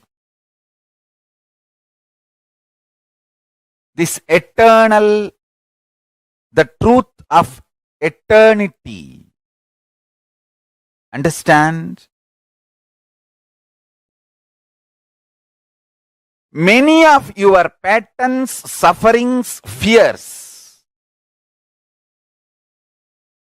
are impulsive, not existential based. If you decide to sit with you and relaxed way look at you and have a mature conversation with you, much of your fears have no place inside you. If you just want to throw tantrum, how can he do that? How can she do that? How can this person do that? How can that person do that? if you are interested in throwing tantrum, all the fears, greed, everything has a place in you. But this constant tantrum-based reaction and action, the life you are going to manifest around you is going to be hell. Listen to that truth. See, the constant tantrum throwing, violent hatred, action, reaction, you are going to create hell around you.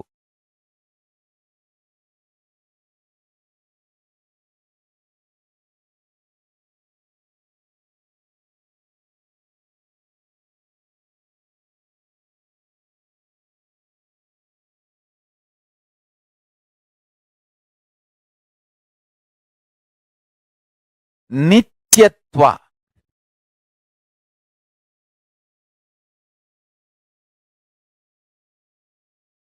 I can use and maybe I'll create a new word. Eternal, cosmic constant.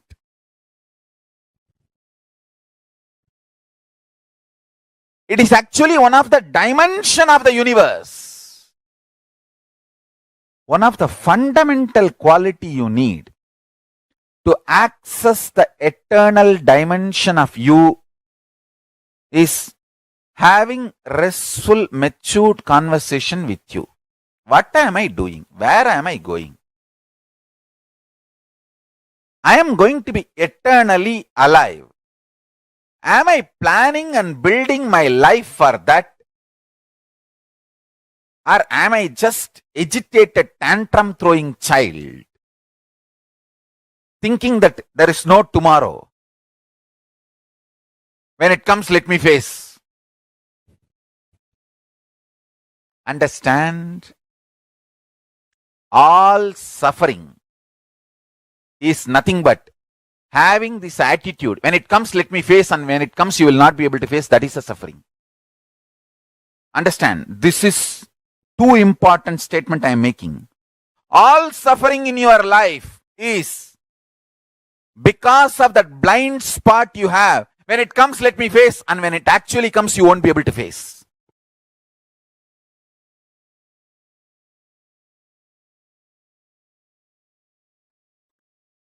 In the past, you have a full freedom to form opinion about your past, and you have full freedom to create the possibility of your future. This clarity you will get only if you decide to do tyaga. Listen. I am freed. I declare boldly, I am freed, liberated from sufferings once for all. Suffering related to past, suffering related to future. Because I decided to do tyaga. Understand? You can always sacrifice the achievements, pleasantness, bliss, joy related to your past. You can always forget that you completed PhD. But you can never forget you got delayed for one of your examination because you spent time with your girlfriend, or you slept and you did not appear for that examination. That pain you will be carrying even now. Sacrificing the past related pains, understanding even factually, many of your pains are unjustified and incorrect.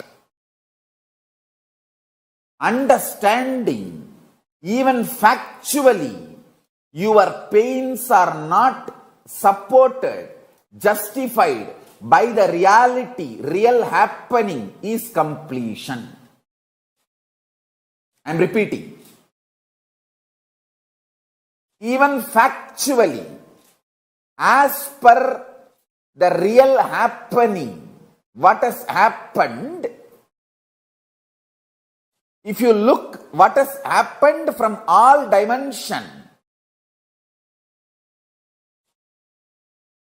even your pains are not justified. Your pains are not really right. Even your pains do not have justification to exist in you if you see the past happenings multidimensionally is completion with the past. I tell you, how much ever you say, no, I know I have some pains which are absolutely justified. No. You may be Guni, you may be Kaikeyi, you may be Surpanaga, you may be Danganaka Duck, Danganaka Dick, I don't care. You are wrong.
Now, what did each of you understand as Nityatva?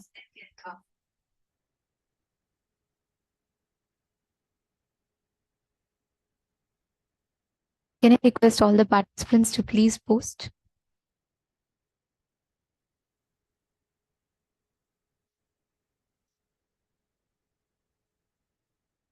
Nityatva is you understanding the time before the past, present, all of these, like Swamiji revealed beautifully, only present has the ability to make you experience the space of Nityatva. Let me start with asking all of you to please post the 7 types, the 7 frames of time that Swamiji explained. Can I request all the participants to please post? What do you understand? What do you see as the 7 different frames of time? Can I request all the participants to post? See, Nityatva, all your understanding about past, the past itself, its impact over you. All of this together forms your each moment of your life. Now, if you are holding on to past, if your past is painful, if you carry the guilt and pain of the past, your present will be loaded. It will be a suffering for you. If you drop the suffocation of the past, your present will be a boon for you. There is a space before the past. There's a space of the present and of the future.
Now let us understand the 7 dimensions of time. Let's see. Okay, Ma Maria Kalina has posted past merges into the present, present to the future, future into the space before future, space before past, and space after future is in Nityatva, Nirantaratva, and eternity. Okay, come on. I see only Ma Maria has posted in this room. Come on, Ma Vani, Ma Adelaide. All of you, please post. Let's see what each of you understood about this. Come on. I request all the participants to post.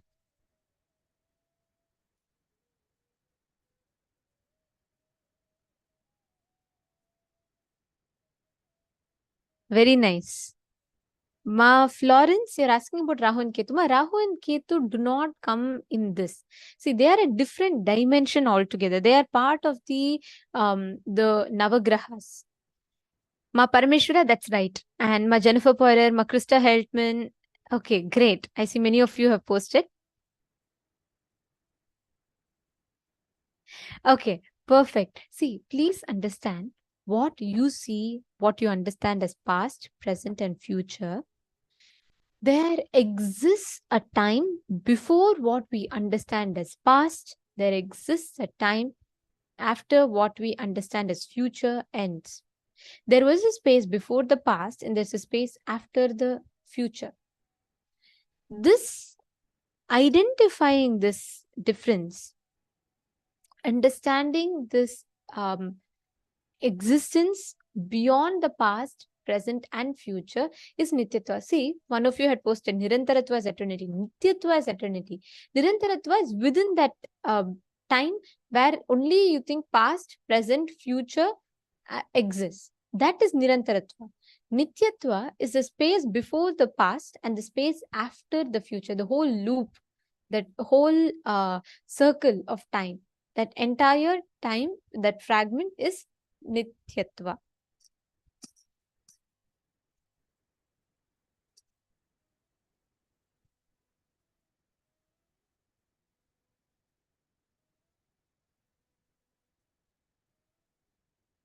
So here you all can see the 7 dimensions of past. Space before the past, past itself, past merging into the present, present itself, present evolving as future, the future itself, future merging into the space beyond future. The space before the past and the space after the future is established in Nityatva, the eternity dimension. Most of the times we cognize, we understand Nityatva as merely just the space in which all of these does not exist. We think the whole thing is only Nirantaratva. Our strategy for life, our understanding about life, what we understand as life, all of it is just limited on this Nityatva. Sorry, Nirantaratva right now. Making that established on Nityatva makes you manifest success and all the best things in life.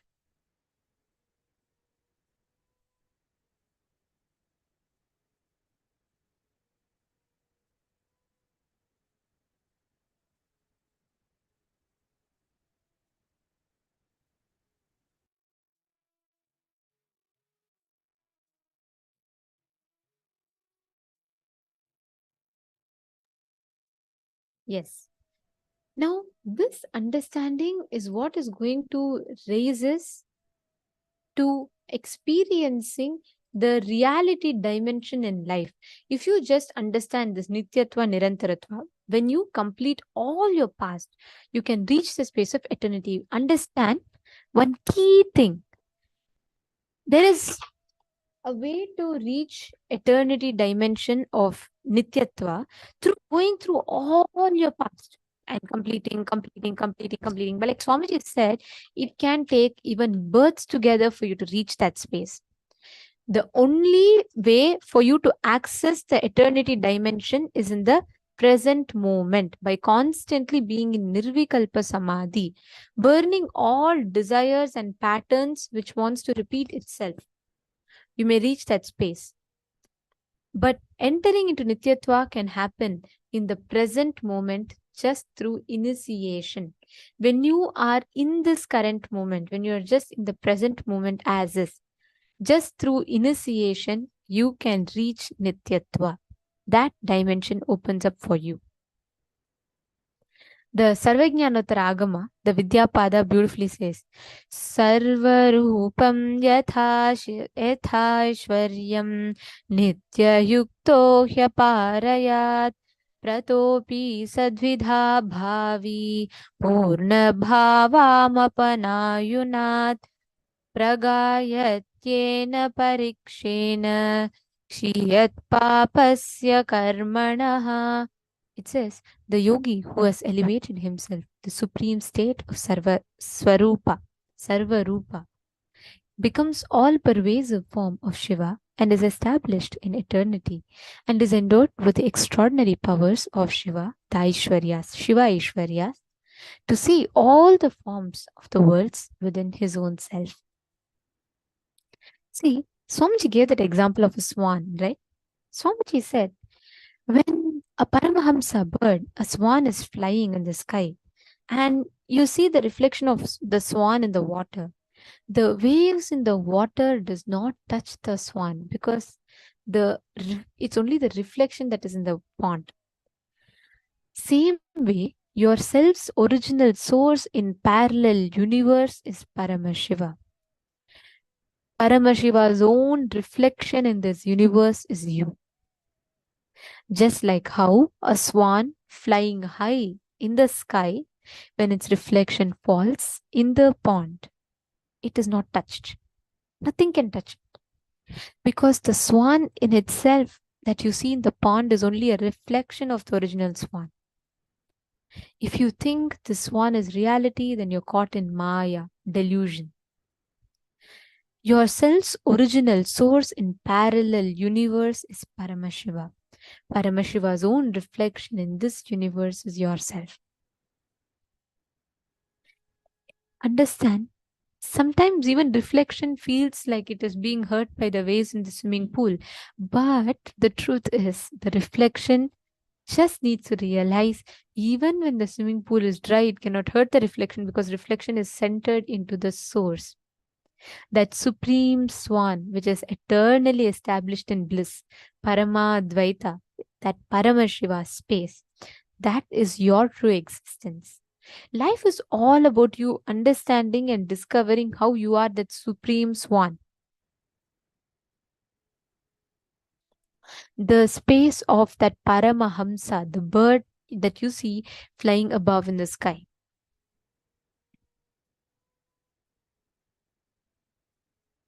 Ma Jessica Martin is asking, are these teachings also in the university programs? I feel like that might be the right path forward for me.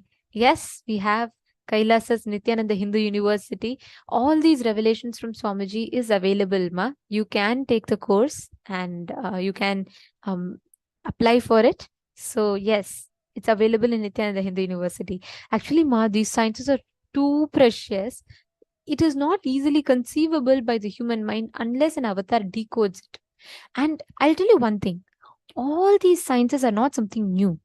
These are all age old. It exists in our scriptures. There are tons of references.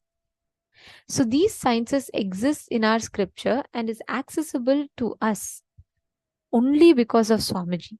Because even though it exists in our scriptures, unfortunately, nobody knows. Even now, if you read the Puranas, if you read our history, if you read the sciences, you will not really understand the meaning of it. Only an avatar can take the exact words. He can decode it in its authentic form without diluting it. Can I request every one of you to type out what do you understand as the eternity dimension? How do you think you're established in eternity? What makes you feel like you're established in eternity? Can I request every one of you to take 3 minutes and just type that out?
Yes. Have you all finished posting?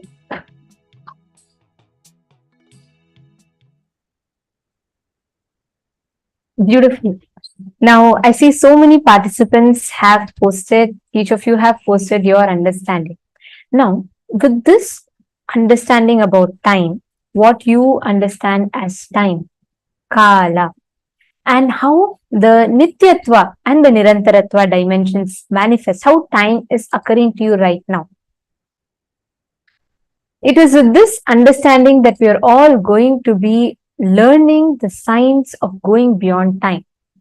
Anything which repeats, anything which is in a circular motion cannot touch you.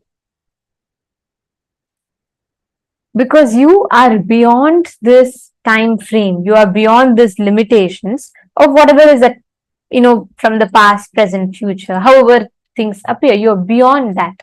That space is what is Nityatva, and the key to being in Nityatva is being in the present moment. Only by being in the present moment you can experience Nityatva dimension of you. Now, there are many of you who had asked different questions about it, so we're just going to take a few minutes to answer some of the questions. Before that, the first understanding, see, the truth of eternity, many times your patterns, sufferings, fears, they're all impulsive. It is not existential based. Understand, all your delusions how many of you have experienced arguments or some conflicts with someone in your life where you'll just feel like you have such a valid point, you'll just be like all out, your whole you'll be so irritated and you'll express all of that anger, but after some time you will realize and you'll just feel like, I could have handled it more better. I think I went illogical, or I was just too irrational by fighting like that. How many of you have experienced that moments? Can you all put in the chat?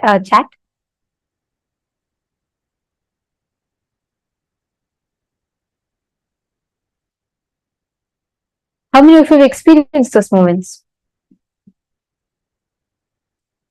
Exactly. Understand, at those moments, our problems we start believing are in all these delusion problems that we have. We start believing they're all existential crisis. There's a very beautiful story. Once a man is walking in the night and he suddenly slips. Okay, something like a cliff. Okay, so he slips and he's in extreme fear. He slips and falls. It's a dark. Everywhere it's dark, he can't see anything, but he just clings on to something like a branch of a tree. Okay, and all through the night he's like screaming. He's like, help, but nobody is there. It's an abyss. He hears his own voice echoing back, so he thinks it's a deep valley, and he's just clinging on to that branch, and he does not want to leave the branch because if he falls, his life will go. So he's clinging on to that branch all through the night. He tries to wade through the legs and he's feeling that, he's sweating profusely because just below him, he'll just fall to death. It's a very deep cliff. And he prays to God and he just tells God, please protect me, please protect me. The God says, son, just let go of the tree. This man gets angry. He's saying, God, I worship you for all my life. And when I am hanging the cliff, you're telling, let go of the tree. This is only source that I'm clinging on to. You want me to let go? If I leave this, I will die. And again, the God says, son, let go of the tree. This man is like, now I understand. My friends were right. Gods do not exist. You don't want me to be happy. He goes on fighting with God. But he keeps praying, please save me. If really you love me, save me. So God says, to save you only, I'm telling you, let go of the tree. Trust me and let go of the tree. He's saying, is this the man starts fighting back with God? Is this your time to test my patience? Is this your time to test my persistence? All my life have I not worshipped you? Why do you keep forcing me to let go of the tree? Let go of the tree. If I let go, I'll fall into the cliff. The God says, all right. And he leaves. The man waits there till the morning. It's, sun is going to rise. When sun rises and when he looks down, he will realize there was nothing at all. It was not a cliff. just 1 foot, just less than a foot a distance, there is just a road. Just because he fell, and in his insecurity, he built an existential crisis for himself, thinking if he leaves the tree, he's going to fall to death. But there is no cliff. There is nothing. It is just that there's a little gap and the echo is coming because of the rocks or whatever. But before even he could see the reality, in his delusion, he already starts building a cognition. Oh, God does not want me to live. He doesn't like that. Is why he's telling me to let go. Why will he tell me to let go otherwise? Understand, this constant tantrum throwing reaction inside of you will make life manifest as hell for you. How many of you are able to see that this kind of reactionary patterns do exist in us? How many of you see that? Just assume something and we go on getting incomplete reaction. And we fight with the whole world for it. We fight with everyone saying, how can you say that? Do you know my problem? That's why Swamiji will tell, even if you pray to Paramashiva and he'll come with 25 heads, 50 hands and 75 eyes and he'll say, don't worry, and this is all delusion, you get liberated from it. We all only question Paramashiva back. We will say, oh, you are sitting happily in Kailash and you are telling Paramashiva, but do you have a boss like me for you to deal with every day? We believe our delusions are so true. We believe that our problems are such strong grounds. No, they are not. That's the truth. All your problems are not as you think they are. They're not an existential crisis. How many of you are catching this tantrum throwing part inside of you? How many of you are understanding? How many of you are seeing that you have this tantrum throwing part inside of you, which you have to deal with every single day, 24/7, but many times you also fall into the whole trap. You think, oh yeah, this is what it is. Now, all the participants here, I see many of you who are posting, yes, I feel this, I see it. Can you also post with an explanation how you are able to see it? Let's just see one example.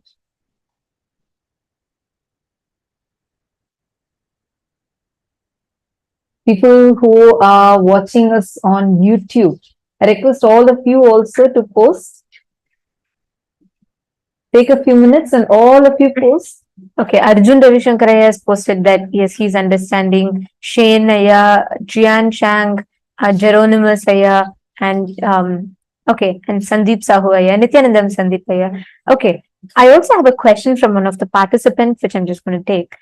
Pankaj Kankaraya is asking, I'm catching, but how to get rid of this mind tricks that put us into delusion and fears? I have a personal experience with this. Swamiji said, see, once many times, the legitimacy that we give to our problems gives power to the problem. If you constantly believe inside of you, oh, this is strong, you will see all your fears. Look at all the fears that you carry in your life.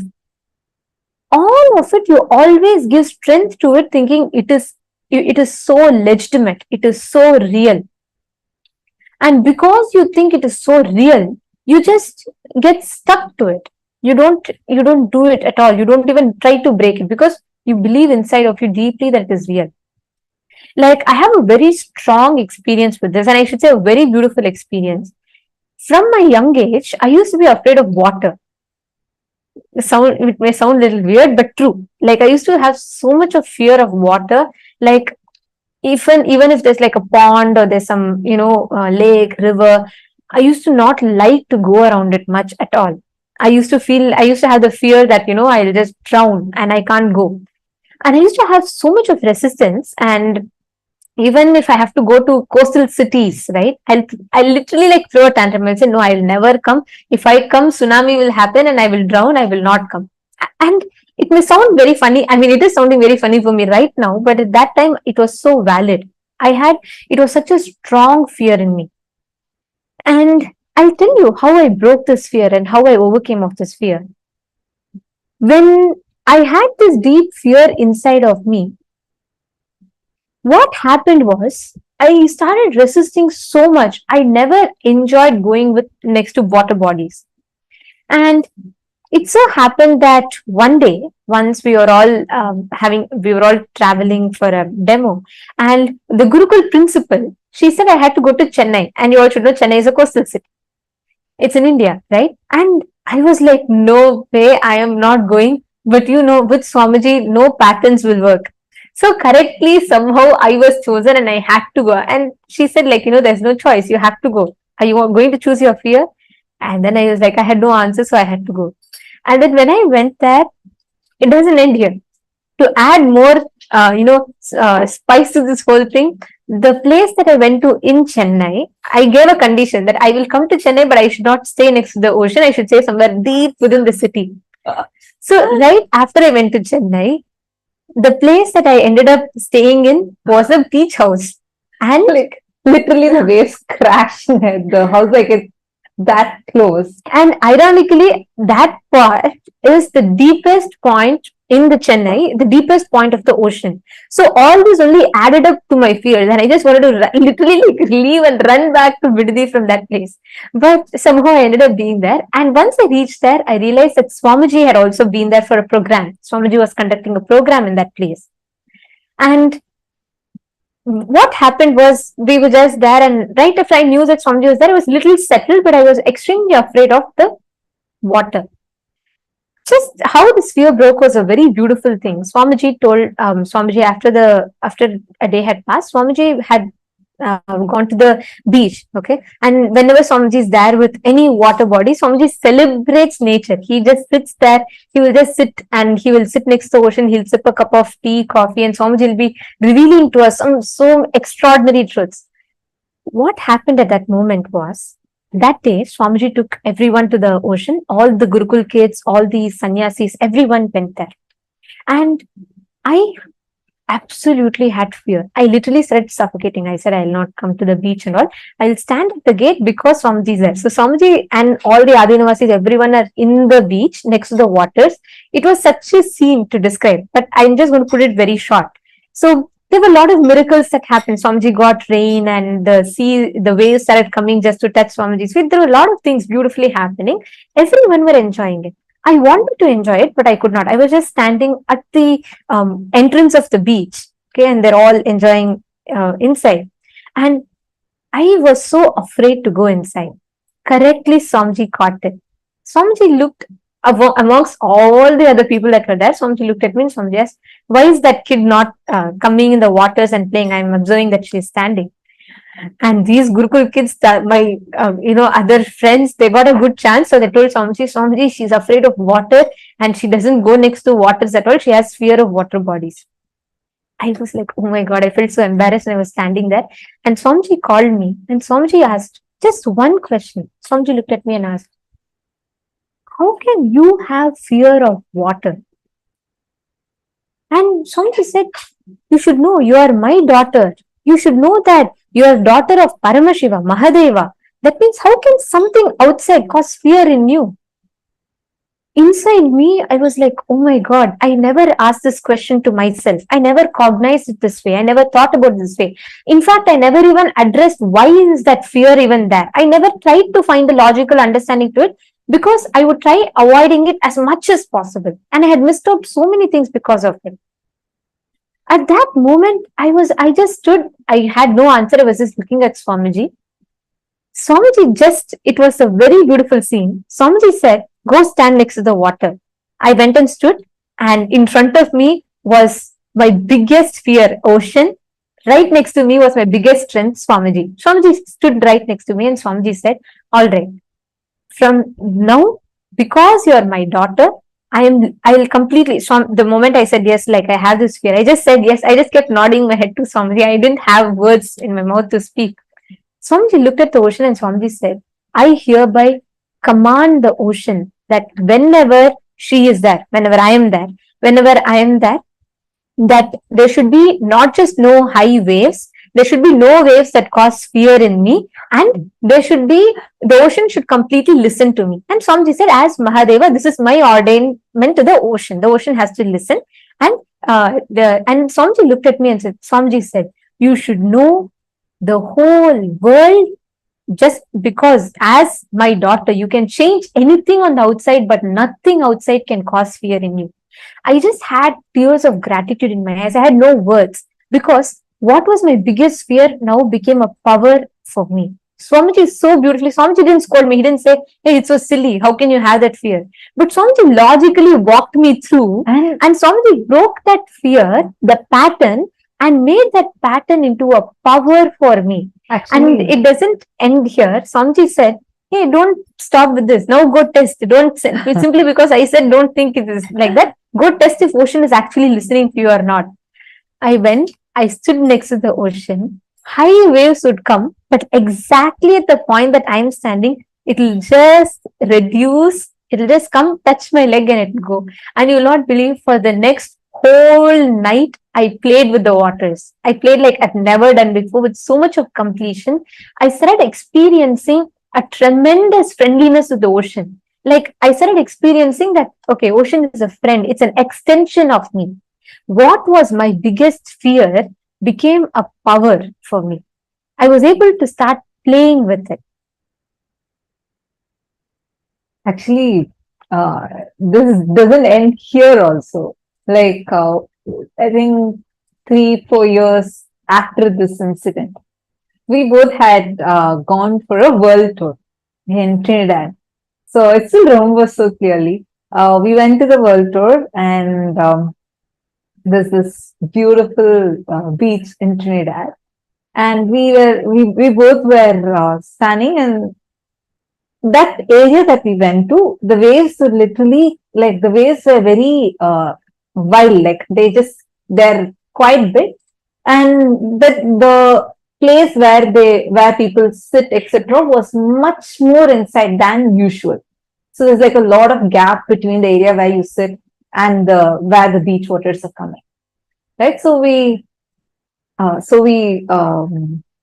standing in front of the ocean, and I was telling her, hey, why don't you actually play with that power? Swamiji had blessed you. And first, wherever she went, like, the ocean waves would come a little slower. So like whichever point she goes to, like, till then that area, the waves would be coming and crashing. But whenever she went alone, the waves would just subside, like, very slowly till come. And I said we should take this to the next level. We should go and test it somewhere. Like, just play with it. It's not really testing. Like, play with it. We know that power exists, but just to play with that power. Right? So what I did was I took her to a place, like, literally even behind where the chairs and all were placed, even behind that.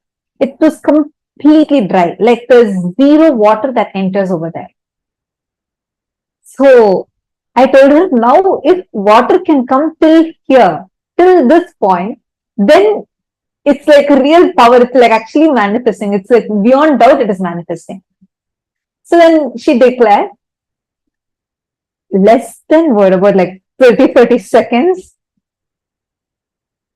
As soon as she declared, in about 30-40 seconds, just one wave, exactly one wave, just spread, like, it came big, and then when it came to the shore, it came, like, it reduced in its height, but the force was so much, it came, touched till the point where we were standing, and it went back. See, why I wanted to share this is because, Pankaj Kankaraya, the moment you start creating these problems inside of you, you start establishing the legitimacy to incompletions. You start feeling that all these incompletions are so valid. And you give so much of importance to it, you give so much of legitimacy to it, and you start believing your delusions as reality. The moment you start giving incompletions to the delusions as reality, you start suffering with it. Shane has posted, I remember times when I had the wrong cognitions about God and life.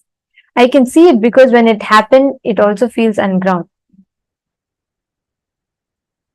Shenaya, absolutely. You're saying that the story I shared is making you feel as if Swamiji is guiding you just like that.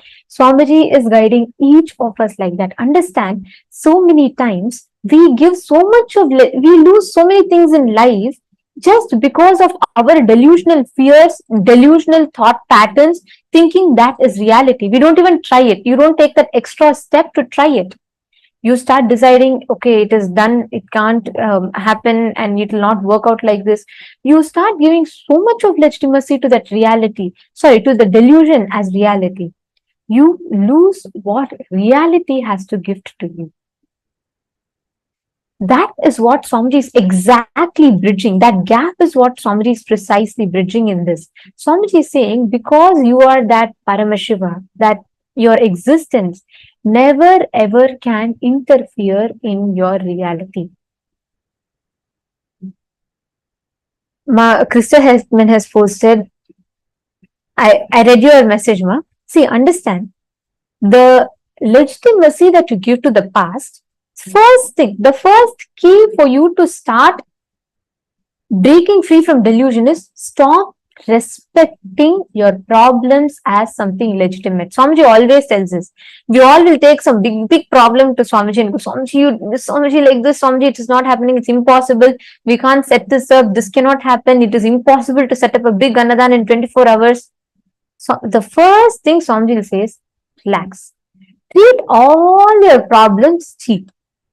Because your problems do not exist. You give so much of strength to it. You give so much of importance to a delusional problem which does not exist. And you lose out on reality. You're saying, you think the difference is that you believe that, trust and powers there once Swamiji blesses. And that's the difference. Understand, if you decide, just simple integrity. This is what Swamiji defines as simple integrity. It is not even my experience at that point in time. Swamiji says, even if you just mechanically decide, even if you mechanically declare this is what it is, Swamiji will do it for you. It is all about the power, the surrender and the feeling connection with existence, with life, with cosmos, with Swamiji. The moment you bring that inside of you, you will not have so much of valid justifications. You will not have so much of legitimacy for your fear and suffering. You're understanding? See, look at your past with multi-dimensional logic and understanding. Wake up to the truth that your pain and suffering are not justified even logically, even factually, as per the reality happening. Your pain and suffering is not justified. Can each of you post just 3 things? Write it down. You may not be comfortable to post, just write it down. 3 things where you felt because of a delusion, you gave so much of strength to a delusion and you never really tried something. It could be even you start believing your boss really hates you. Actually dig deep into it. You will not even have a source incident where you felt that, but you always have this cognition. Your boss is evil, he's ununderstanding. Because of that judgment that you have, you never interact with life as it is. Take a few minutes, identify at least 3 such things. Let's just take 5 minutes. Identify at least 3 such things and pen down.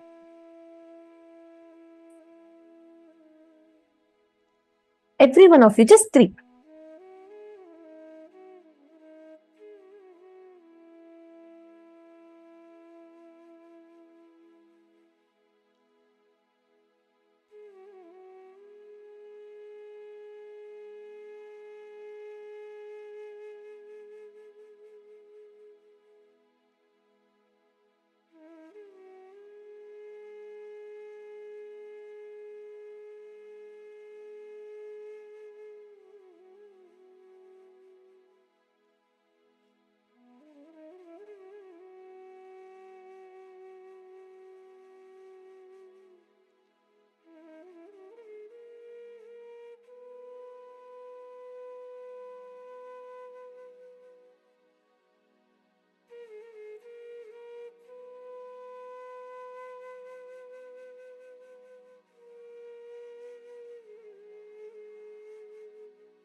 Camera.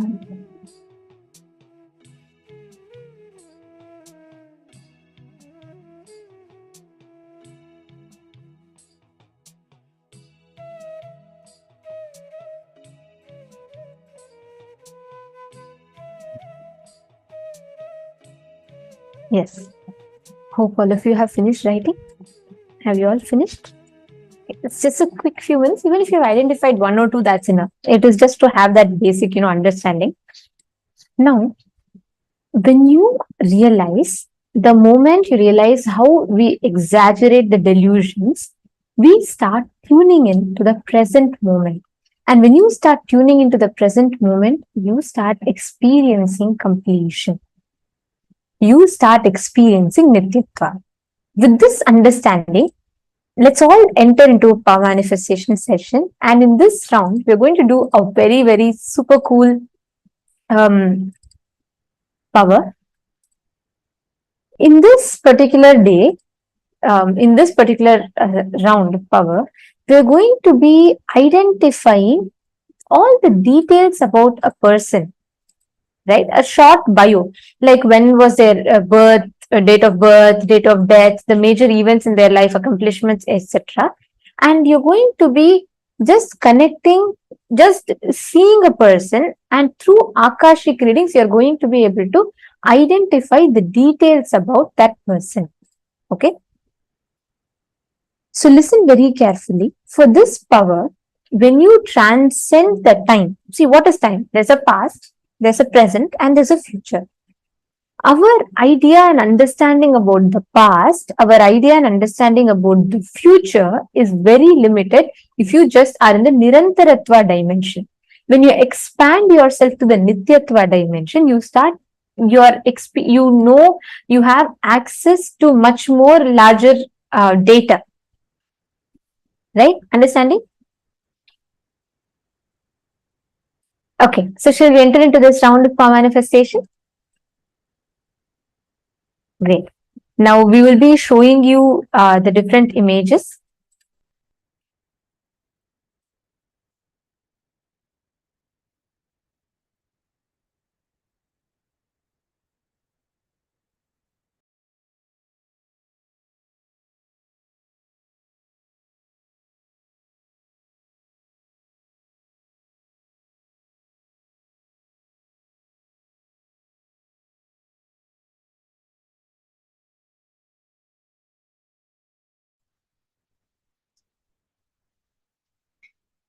Just when you connect to Swamiji,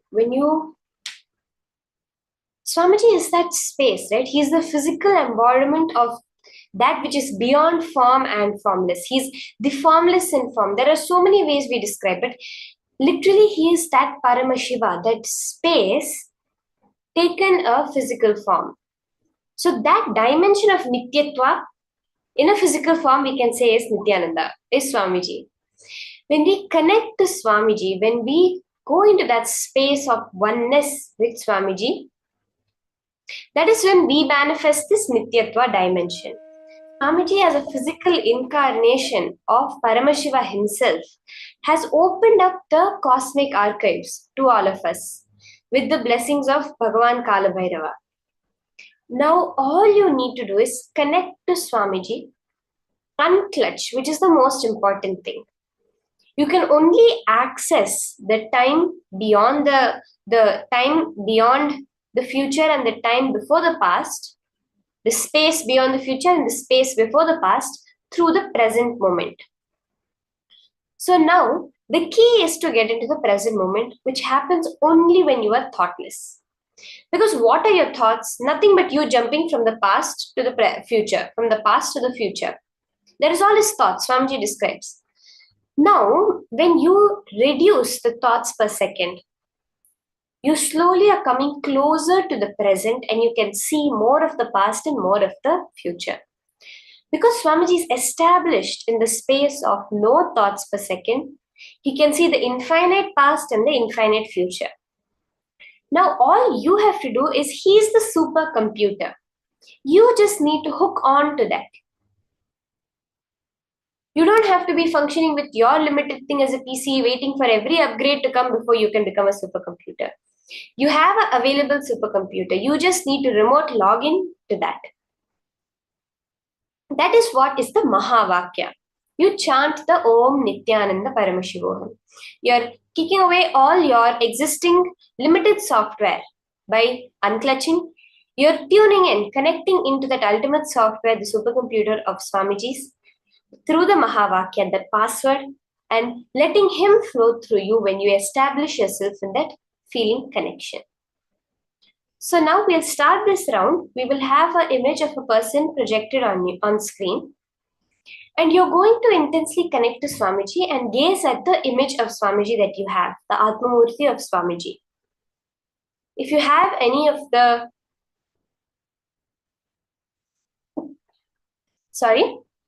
if you have any of the Aushadas or Jnananjana, you can also apply that for yourself and the Atmamurti and start the manifestation. Okay? So let's get into this round.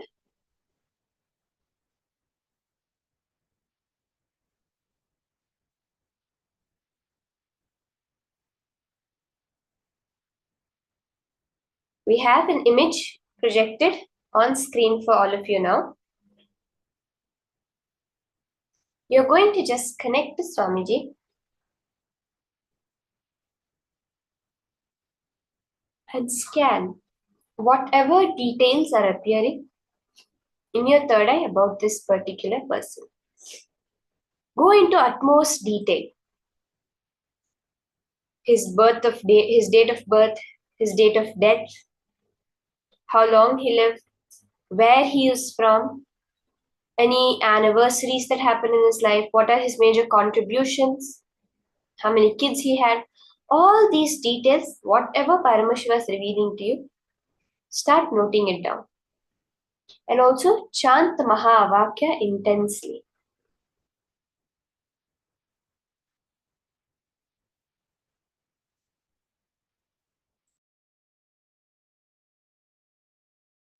Paramashivoham. Om Nithyananda. Paramashivoham. Om Nithyananda. Paramashivoham. Om Nithyananda. Paramashivoham. Om Nithyananda. Paramashivoham. Om Nithyananda. Paramashivoham. Om Nithyananda. Paramashivoham. Om Nithyananda. Paramashivoham.